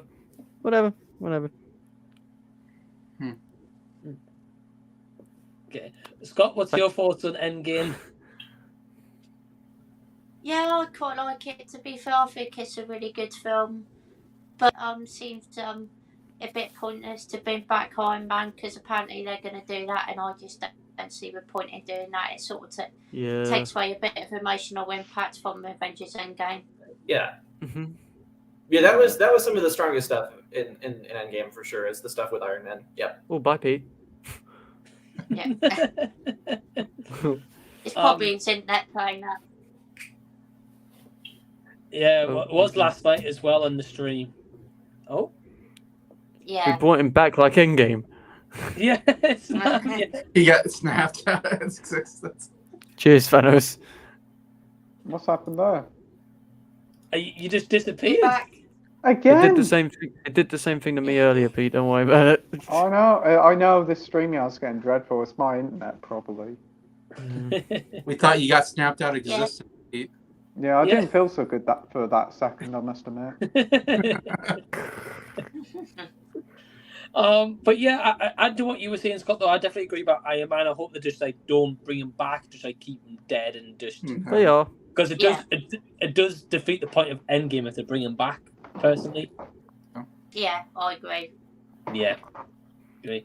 Let's have a look. I'm gonna probably have to head off, guys, because I got to be up tomorrow. Got to be up early-ish. So I'm seeing No worries. Spider-Man in the morning. So No worries, Josh. No worries. No worries. yeah, thank you for having me, Mike. And yeah, it's been a lot of fun. And I'll Yeah. catch you guys later. You're welcome. Thank you, Josh, for joining. Take care, Luke's Josh. channel. See you, mate. Hey, Josh. Thank you. See you, Bye, Josh. guys. Take care. Yeah, And he's gone. he's got. Thanos snapped him out of existence, I think. We've got Winslow saying a sexiest film of all time. No joke answers. No joke. Mine is, what's that? Why? Did Mama Oh, that's Tapping? tough. Why did? I've got that on Oh, Critic. Y tu mama I need también. to watch that Hey film. to Mom It Tapping. means your and your mother too in Spanish. Like and your mother also. Yeah. And your mother also. Yeah. Yeah. Okay. That's interesting. Okay. Scott, did you say that you have that one? Yeah, I've got the Criterion of it. I've heard this actually meant to be a really good film. To be fair, I do really want to watch that one. Mm. Oh, okay. I've heard great things. Yeah. Mhm. I've never heard of it before tonight, so that's fair. Nor have I. Yeah. Added it to the list It's quite straight an away. obscure film. Yeah, I remember it was a big deal. It's, who was it? Wasn't that like a Alfonso Cuarón movie or something like that? Yeah. Mhm. Yeah. I think so, yeah.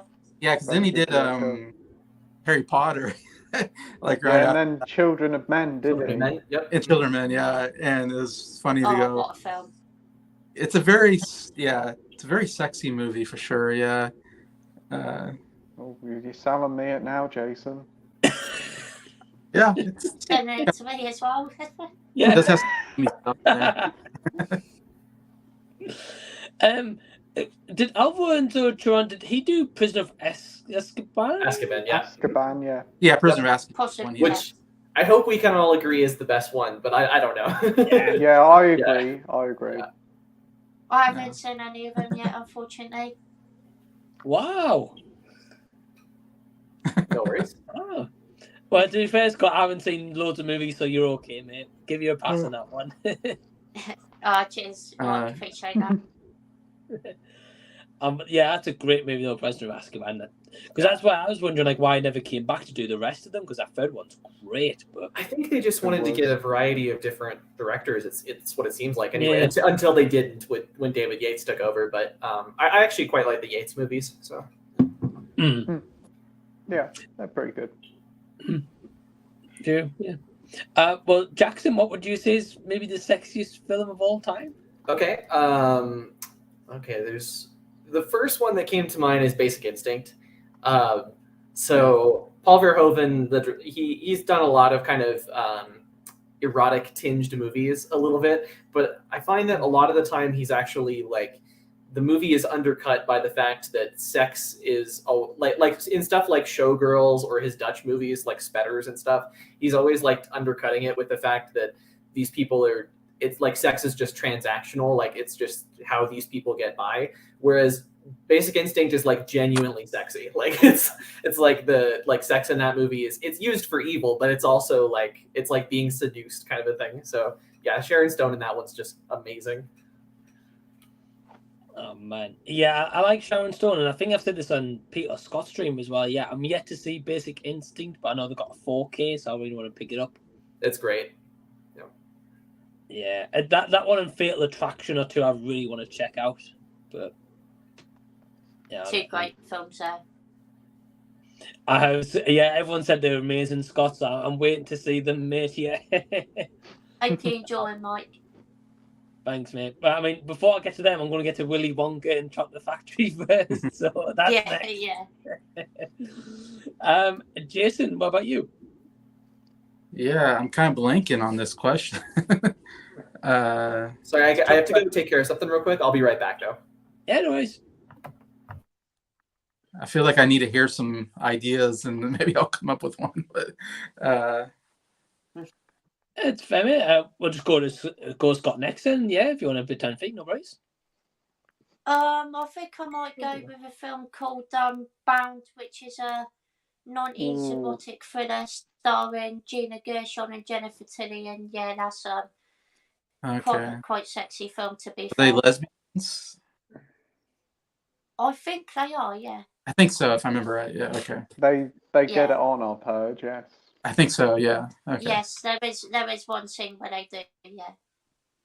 Yeah. Ooh, another one on the list.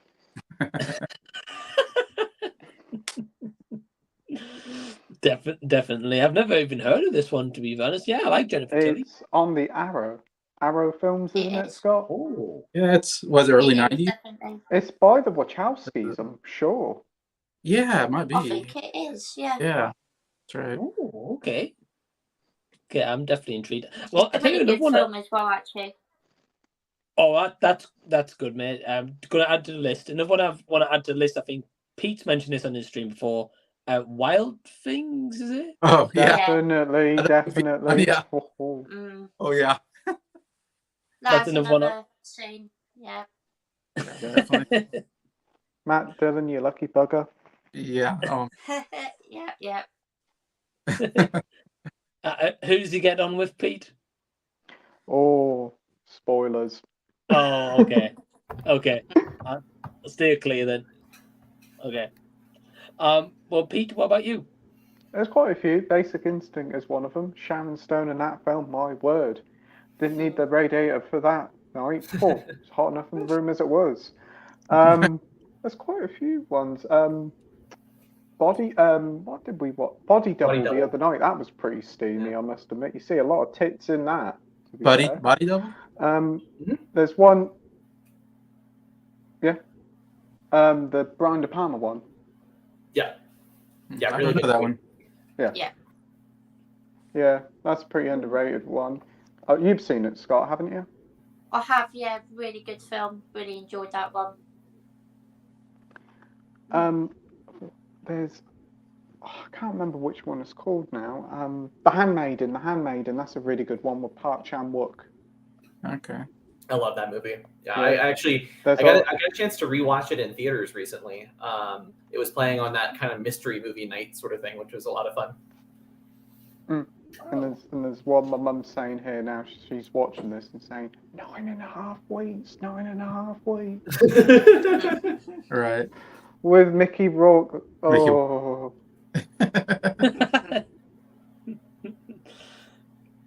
Oh man, never heard of.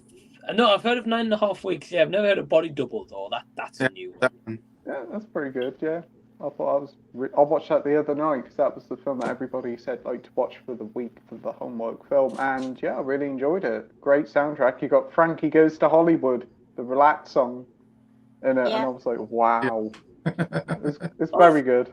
Is that the song that plays when he's like spying on everybody through the window, or? He's like going undercover, isn't he? And then there's like loads of sex scenes whilst the music's playing in the background. Yeah. Yeah. Oh, okay. Some interesting picks there, Pete. None I've seen, mate. But sounds You like tell what I've been watching. Right. Yeah. Would Wolf of Wall Street count as like a sexy movie, or? Yeah, A couple few scenes, yeah, definitely. it certainly would. like- With I don't Margot mind- Robbie. Yeah. Oh, and any film with Anya Taylor-Joy in. Yeah. Yeah. Yeah, Last Night in Soho would be a good one. Yeah. Mm. Yeah. Yeah. I agree, Pete. Yeah. Jason, good pick, mate, with Wolf of Wall Street. Definitely some Margot Robbie interesting scenes. Margot Robbie. Yeah. So good. I mean, there's some interesting, like a bit like you, Jason. I don't know if I can pick a movie per se, but like more like scenes and stuff. Yeah. I mean, like the first American Pie movie, like perfect scene right there in the bedroom with Jim. So, I mean, I don't have an answer, but like you guys have like really intrusive answers. I'm just like, yeah, there's odd scenes here or there, maybe. So I'm glad you filled in the blanks, guys, because I have no idea.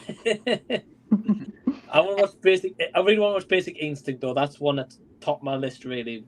Movie recommendations with that one. It's a very good film. I've got the sequel as well. I thought, that's going to be good. I haven't seen it yet, but I've heard it's bad. Yeah, I know that. You know that the British critic Mark Kermode. I know he's a big defender of Basic Instinct too. I've seen his review of it, but I haven't seen the movie. I think the only character that returns is Sharon Stoner, so we'll have to wait and see what it's like. Well, she's like the heart of the movie. I mean, like she actually becomes like kind of sympathetic a little bit, sort of. Yeah. I'm looking forward to rewatching it. I must admit, Gary. Yeah, Gary's green with you there, Pete Bogle. Hey, Pete, you never know. Basic Instinct 2 could be your speed too. Who knows, mate? You never know. You never know. It doesn't need to do a lot. Talk about Avengers, Marvel fans saying, I do like Infinity War and Endgame, but Age of Ultron should have been better.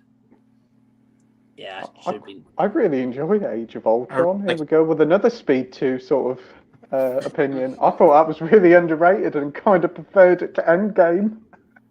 Oh, wow. I haven't seen that one. That's the only Avengers movie I haven't seen. Oh, really? Yeah. I like it from what I remember. Yeah, I did. It weren't too bad. I heard so many bad things about it. I was like, I'm going to watch it, see what's up. I was like, I really enjoyed it. Whilst Loki has missed it, I thought it was very entertaining. I mean, introduction of Scarlet Witch as well. It's cool. Yeah. And James Spader was very good as Ultron. Spader was great. Yeah. Ultron's awesome in that movie. No spoilers because Jackson hasn't seen it. So I haven't watched it either, to be fair. no spoilers for Scott either then. So is Trenchcoat saying I still haven't seen Endgame. Wow. Okay. Did pretty well in the box office. I just a little bit. Yeah, only a few people saw it. Right. We were talking about this earlier. I think it might have been Jackson. Might be wrong. I remember watching Threads on TV back in '84. I was only 10 years old, had nightmares for weeks after. Watched again recently and needed antidepressants. Oh, man. Oh, that's rough. No, I totally can understand that, though. I think I kind of felt the same way after I saw Irreversible. Yeah, some movies can definitely like put you in a state for a day or two. Yeah, I thought the same way. What was it called? Now I forget. There's a World War I movie on Netflix that did that to me. All Quiet on the Western Front. Yes, yeah. I couldn't sleep that night after watching it. It was depressed me really badly. Yeah, no, I totally get that. Yep. I heard great things about that movie, though. Yeah, I liked it. It was good. Yeah. It's good but depressing. I don't know. Yeah, a lot of war films are. Yeah, I think it got a 4K release, right, or a Blu-ray release. Yeah, it's got a 4K. I've definitely and it's seen getting it a on Blu-ray Blu-ray release soon. It's 4K as well. Yeah. I'm surprised as well, especially by Netflix as well. Netflix don't only put stuff on media. Yeah. Probably because it got Oscar nominations and stuff. Probably why. Oh, Probably, yeah. Probably. So as Trenchcoat was saying before about the movie Troy, saying I looked at the movie Troy. Yeah. Good movie. Are we getting a sequel? Is that to Troy or? I don't I have know. no idea. I've never heard of the film that. Yeah. This, that, then. It's been a new one. Manage says Moneyball's a fantastic movie. Check it out, Mike. Yeah, Well, I love that. It's like I said, it's probably my favorite sports movie, to be honest. It's fantastic. Oh. It's decent, definitely. And if it's your favorite Jackson, I'll check it out, man. I like a sports movie. So Yeah, it's not like a traditional one Baseball. where there's all these kind of like, I don't know, montages of, games and stuff like that. I mean, there's definitely game footage going on, but it's more about the like the ideas behind like sports analytics, yeah, and just kind of why people love sports. There's a lot of that in it too. Yeah. I'm up for that. I mean, I've recently been watching. I know it's not the same. I've been recently watching them like Ted Lasso. Well, that's more. Oh yeah, like, no, Ted Lasso's good. stuff. Yeah. So I've been enjoying that. So I'll probably enjoy Moneyball, to be honest. Yep. Cool. Check it out. Menagio says, "What's your thoughts on Alita: Battle Angel? I love that movie. Such an emotional film." I think I've seen it once. I think I remember enjoying it when I saw it in the cinema. Yeah. Jackson, have you seen it? Yeah, I've seen it. I wasn't huge on it. I kind of, I wish. I know it's based off of a manga. I wish it would have been a little bit more violent than it was. And in a lot of, because it was written by James Cameron, if I'm not mistaken, and in a lot of his movies, especially like Avatar, like I find he doesn't write villains particularly well. Like it's hard. Like I there's not a lot of motivation that you get from a lot of his villains, at least like Avatar and maybe like definitely Titanic with like the boyfriend and stuff. But so yeah, I was okay. Like it's definitely like really like I liked Robert Rodriguez's direction in it and stuff. Yeah. I mean, good point, man. And I think they probably made the lower rating just to sell probably more tickets. I would have thought. Yeah. Oh, yeah. I'm sure, and I totally get that. I just wish we could kind of see like a full adaptation of what the manga is like.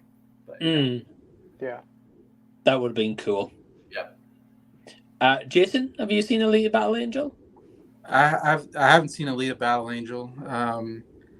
Yeah, and I'm gonna get going. I gotta get ready for work and stuff. So cool, man. Really good talking to you, Jason. Always good. Yeah, thank you for talking to you, Jason. Thanks for having me on, Mike. And You're check welcome. out Suicide Rumors. I've just started watching it, or started reading it. Oh, thanks, man. That's awesome, man. Hope you enjoy it, mate. Yeah. Thank you. See you in a bit, Jason. Thanks for joining, man. See you, Jason. Bye. Take care. He's out of here. Scott, have you seen Alita: Battle Angel? I have, yeah, and I actually really enjoyed it. To be fair, thought it was a really fun sci-fi movie. Really enjoyed the concept. Had some great action sequences in it, and I really enjoyed the character as well. So yeah, I did actually really like that film. Thought it was really good. Oh, awesome, mate. Yeah, I don't know if Menagio, what you're saying there, Scott. I don't know if maybe asking about the sequel to Alita. I think. I think we're supposed to get one. Yeah, there was talks of them wanting to do a sequel, but I don't know if it's happening. I don't think it performed well. Sorry, Scott, what are you saying? I wouldn't mind to see a sequel to that. To be fair, I think it could work. I mean, I think especially what I remember, like the ending, I think kind of sets up for one, really. Yeah. Yeah, it does. Yeah, it actually. You were mentioning the box office. It actually did okay. It made so on a budget of between 150 and 200 million, it made like 400 million. So, like if you say that you have to make twice the budget to break even for marketing, then probably did okay at the very least. So probably enough to warrant a sequel. I think it depends if it's like Cameron comes back to write a sequel, I guess, with Rodriguez directing again. But obviously Cameron's stuck with Avatar, isn't he? Sorry, yeah. Yeah. Pete, have you seen Alita Battle Angel? Yeah, I've seen it when it first came out. I really enjoyed it. Looks great. I think it's a pretty underrated film. It was a 20th Century Fox film, wasn't it? I think it came out around Yeah. about 2019. I enjoyed it. I thought it was pretty good. I'd like to see a sequel. I want to give it a rewatch, to be fair, especially with like hearing you guys talk so positively about it. It makes me think that I was wrong the first time. I might want to go back to it. Yeah, man. If you do check it out, be definitely intrigued to hear your thoughts on it. Yep. So, yeah, it's been a while. Gary's Pete, you should check out Emma. Mia Goth is also in it. Yeah. Mia Goth's Gary's in. selling it even more now.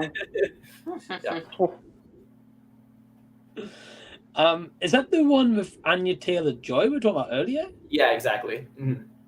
Oh. What am I doing, Stan? Oh, I need to pick this one up. I'd see you, Pete. Bye, Pete.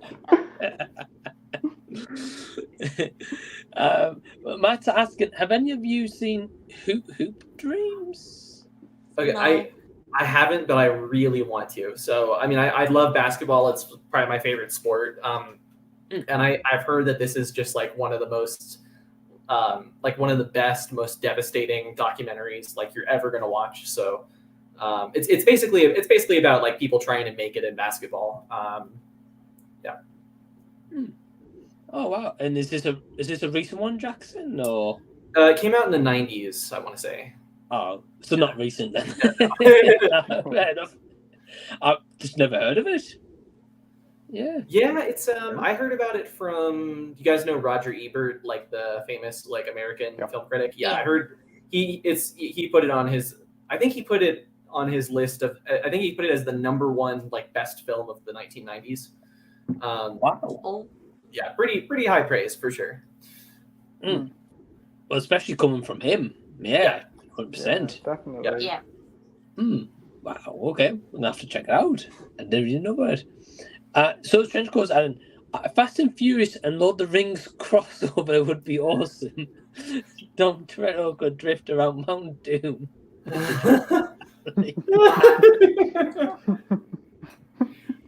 Picturing the NCLing family is really funny.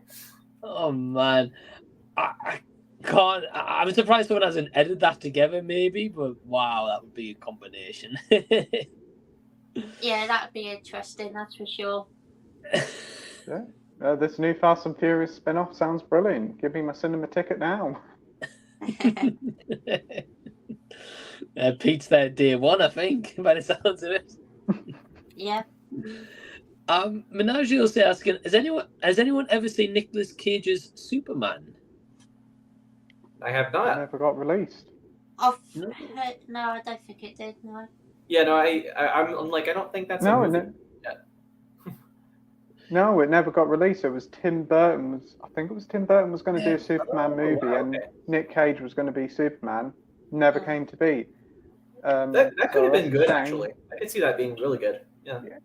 There's real pictures of him in the Superman suit, and he kind of looked the part he did. Sort of a shame that didn't happen, to be fair. Especially like back when, it would have been interesting to see like how that would have played out. Tim Burton doing Superman. Yeah. Yeah. I'd like to see Nick Cage say, "Put the bunny back in the box" as Superman. Yeah. I just can't imagine him being Superman though. That's like those pictures are quite funny as well, but yeah, never got released to Menagio, so no, we've never seen it. Nah. We talked about Serenity movie before. So Strange goes in. Only Serenity I know is the movie. The movie finale. The Joss Whedon one. Yeah, and there's another movie called Serenity as well that's different from what I was talking about. I think there's a few different things with that name. Yeah. Yeah. Noran's saying, "Oh, hey, Noran, how you doing, man?" Oh no. He says, "So many amazing peeps on the day. Question: what is your thoughts on who should be the next Freddy Krueger? Robert Englund recently said he's not coming back." That's a good question. Ooh, good question. Yeah, it is. It's hard to picture anybody else except Robert Englund as Freddy Krueger, but Right. if they're gonna do a remake, I feel like somebody that could be a good shout would be Bill Skarsgård. Obviously from Pennywise, you know, like it's a scary role, but it's also he does bring like a little bit of humor to it. Yeah. And he's been cast as Nosferatu in this new Robert Eggers Nosferatu remake. So I think he could definitely nail like that kind of German expressionist stuff that Freddy Krueger does, but also the humor. So I think that could be a good one. I think that would be a really good casting choice, Jackson. A really good pick. I mean, Scott, can you think of anyone else? I can't really. I can't. I'm gonna have to go with Bill Skarsgård as well. I think he'd actually be really good in that role. To be fair. Yeah, that's fair, mate. Pete. Yeah, it's got to be Bill Skarsgård. He would be brilliant. But I am intrigued to see what this Kevin Bacon. I'm so intrigued about it now. Now people have said about it. I wouldn't mind seeing him as Freddy Krueger. He could be quite good. He could surprise us. Wait, he's been cast as Freddy Krueger in something? Well, that's what Robert Englund wants. He wants Kevin Bacon to be him. Wow. Yeah, I mean the only thing. Yeah, I could see it maybe, especially in the '90s, like Tremors, Kevin Bacon for sure. But like the only thing I didn't really like about Bill Skarsgård playing Freddy is he's a bit young. So, but I don't know. I feel like you want a younger. I don't know. Norrin's got a great choice though. Actually, Caleb Landry Jones from Antiviral and also 3 Billboards and Get Out is another one I would add. He plays like the guy in Get Out that who wants to always like jujitsu wrestle the guy to the ground. He's an amazing actor. Actually, I think he would be a good choice. That'd be cool. Yeah. That could be a cool one, Jackson. I didn't know who it was until you mentioned Get Out, and I was like, oh, that person, right? Yeah. Okay. Yeah. And I haven't seen Antiviral, but I really want to. I like Brandon Cronenberg a lot, so I definitely want to check that out. Was that his first movie? It was. So yeah, he's done Antiviral, Possessor, and Infinity Pool. Yeah. Right. I know what you mean now. I think Mike Cinema Axeman's talked about that before on Pete's stream, I think. Get you. I'm gonna go with Jackson's fantasy because I haven't got a clue. I didn't even know about this, like with anyone else maybe being Freddy Krueger, so that's fair. Did Robert Englund also play Freddy Krueger in the like remake of Friday the 13th? The one with like the Michael Bay aesthetic and stuff? That was a different one. I can't remember his name. Okay. Yeah, it was someone different, Jackson. I can't remember who it was. But no, it wasn't him though. Okay. No. But yeah, it's him, Caleb Landry Jones. Yeah, exactly. I have to watch Antiviral. It's awesome. Or good thing. The concept's cool. It's basically it's like it's this futuristic society where people get obsessed with giving themselves diseases that celebrities have. I'm pretty sure that's the plot. What? It's just kind of bizarre, but it sounds great. Yeah. That's one of the cool concepts, to be fair. Yeah. Yeah, I was going to say, Scott, completely agree with you, mate. That sounds weird. It does. Yeah. Sounds very Cronenberg, though. Yeah, definitely. Like it reminds me of like David Cronenberg too, like Crimes of the Future. It's like how people are like performing surgery on each other and stuff like that as art. Like, yeah, kind of similar. Yeah, it sounds like that kind of movie they would make, though. Yeah. Frank Grimm's got an interesting one, actually. He says, I think Robert Nepper, who played T-Bag in Prison Break, would make Freddy Krueger as well. He's got quite a weird face. Yeah. Okay, I could see him. Yeah. Yeah, he usually plays a villain in anything that he's in. Yes. I'm trying to think of like stuff that I've actually seen him in though. I think Prison Break's probably for me. Yeah, I haven't seen that. I think of a good actor, just thinking about it now. Mackenzie Crook. He'd be quite good because he's tall and thin and lanky, Yeah. and I think he could pull it off very well. Yeah. That Robert, that Robert Nepper guy, I think he's in a couple of the Hunger Games movies, like I think the last two. I don't remember who he played. I think he plays like some Capitol official or something like that.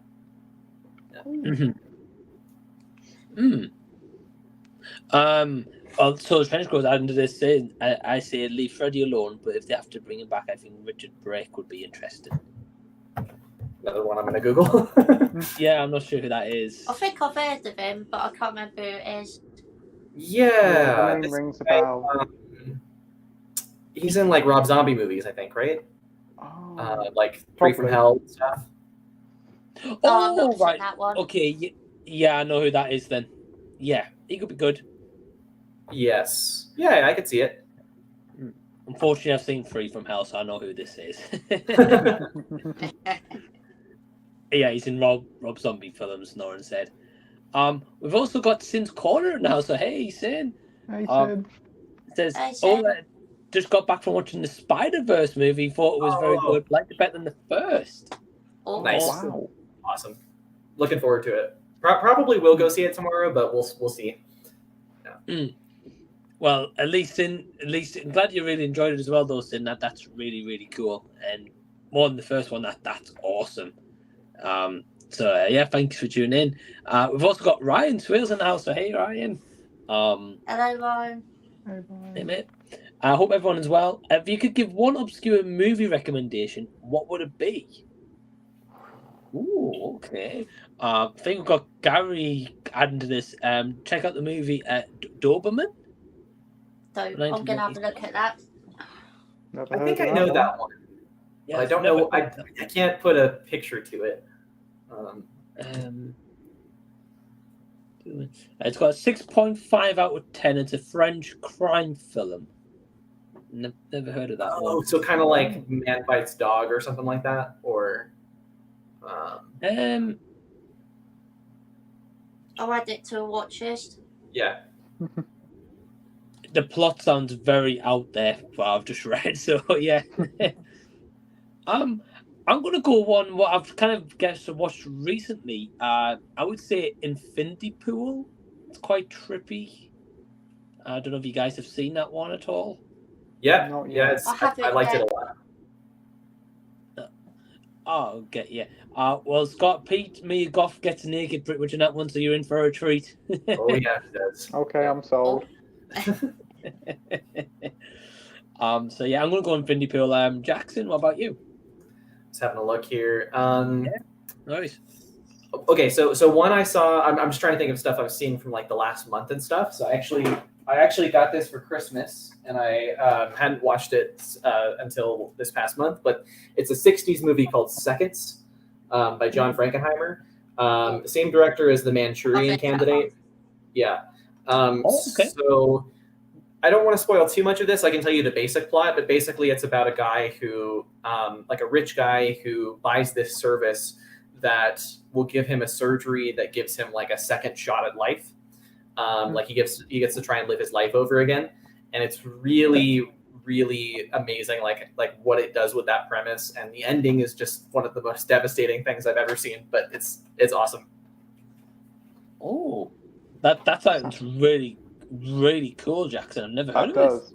That sounds really good. Some Yeah, Criterion, is it? It is. Yep. I don't know if anybody else has put it out. Because a lot of your Criterions in America, we don't get over here. Yeah, no, I there's a good few of them, yeah, for sure. Like if you like if you go and browse like the Criterion section at Barnes and Noble over here, like you'll find so many like obscure titles. it. Oh. Ooh. And did you know about that movie before picking it up, or did you just see it on the shelf? I'll give it a I try? did. I actually put it on like I for people who I thought were going to get me movies for Christmas. I gave them a list of some titles I might like, and that was one of them. Yep. I had heard good things about it, but I'd never seen it until like this past month. And what would you give it out of 5 stars? 5. Yeah. Wow. Yeah.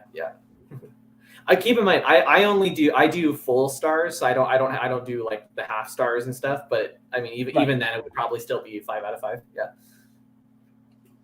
Okay, mate, Awesome. I'm checking out that movie. That sounds really good. Yeah. No, it's awesome. I'm sold.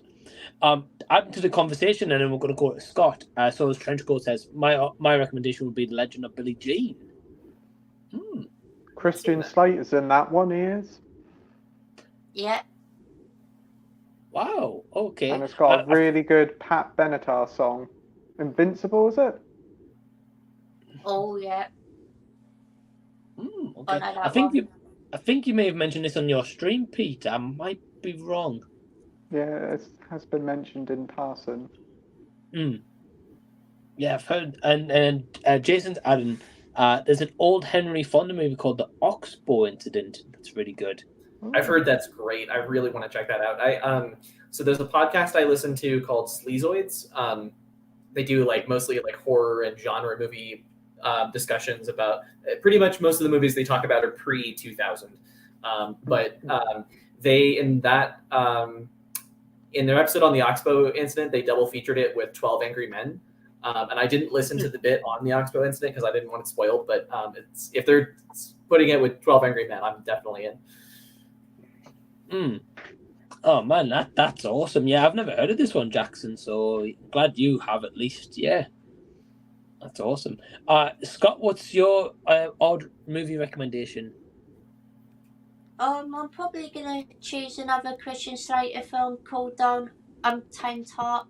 That's a really good emotional sort of like romance film from the early 90s, and yeah, it's got a really heartbreaking ending, but it's we really enjoyed it.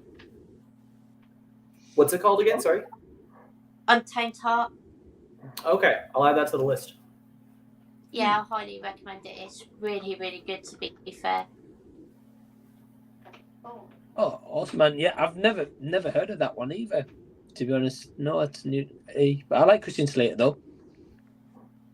Yeah, he's really good in that film. It's awesome. I think I gave it 4.5 on Letterboxd. Wow. Okay, that's pretty big rating, mate. So I'm gonna have to check that one out. That one and Secrets, I'm definitely intrigued by. Oh, Sneezing. Yeah, sneezing. I did mute it in time. Like Mario impression. Yeah. It does sound like Mario to be fair. Oh. Pete, what's your obscure movie recommendation? I would say one that I watched recently, probably the Catherine Bigelow film Strange Days, starring Ralph Fiennes, Angela Bassett, and Juliette Lewis. That is really good. Written by James Cameron. It's like a neo-noir sort of thing. An ex-cop is now like a dealer of like digital memories of other people. So people wear like this like VR headset and live other people's memories. Then one day he gets one of these discs, and it turns out to be a murder. So he tries to investigate it. It's really good. It's got some good political undertones to it. I had a great time with it. I've heard really good things about that. Yeah. It's got a great cast with it. You've got Michael Wincott and Tom Sizemore as well. Wow. That sounds really good, man. Especially James Cameron, you said as well, wrote that. Wow. Unfortunately, it was a flop, which is a shame because it's a great film. A lot of these movies that did like flop back then, they're like really like well-revered movies now, though. That's one thing, at least with like streaming and physical media, it gives them an extra chance at success. Yeah, I mean, like it takes a lot less time to be a cult movie now with streaming and all that. It's like people can rediscover it a lot quicker. Because back in the day, I mean, you used to have to wait for like a year for it to even come out on VHS, let alone for it to actually build up a cult following over that time. So. Oh, 100%. Yeah, whereas like now, obviously, modern movies just get released to stream pretty quick. So. Yeah, like I mean, I would call Babylon like a cult movie, just in that it didn't do well, but it's got a strong group of defenders, people who liked it and stuff. Even though it didn't come out yeah, I mean, like it didn't even come out a year ago, but like it kind of is a cult movie in some ways. Yeah, I agree. I agree. Since I didn't hear yet, Stranger is great. Watched that a couple of years ago. Oh, great. That's awesome. Sick. I like the director a lot, like Zero Dark 30, Near Dark, Point Break. She's done some great films. I'd like to see her Great go back films. to the action films after doing like stuff like Zero Dark 30. I'd love to see her do something similar to Point Break. Yeah, that'd be fun. Hold on. Jason said, you do sound like Mario. Yeah, Sound- you yeah. haven't heard me when I'm in full swing and sneeze mode. I sound even more high pitched than that. Well, so the tennis coach said, dude, he's really does sound like Mario. You should redub the old games. Oh, brilliant. And hold on. Ryan said, awesome recommendations. Infinity Pool is a one I want to see a while back. I'll check all the mentions. Awesome, man. And yeah, we're going to be wrapping up there. So sorry I didn't get to a couple of questions at the end there, but yeah, I just want to thank firstly Jackson, Jason, Josh, and Adam, and especially Josh, Jason, and Adam who were on earlier. Scott and Pete for joining me for the Sea Talks. Thank you guys for joining. Been a pleasure as always having you guys. Yeah, thanks for having For us. the invite. Yeah, thank you for having us. Hey, you're welcome. You're welcome. I just want to say that also after the stream, I am going to be putting Jackson, Jason, Josh, and Adam, what the gym's names in the stream. Also Scott and Pete as well. And please go over and support Scott's stream tomorrow night at 8 o'clock on his channel. Pete will be on there as well, so definitely go support that as well. And yeah, thank you guys for tuning in live after the fact. And until next time, we will see you later. So see you, everyone. Yeah. Bye. Bye, guys.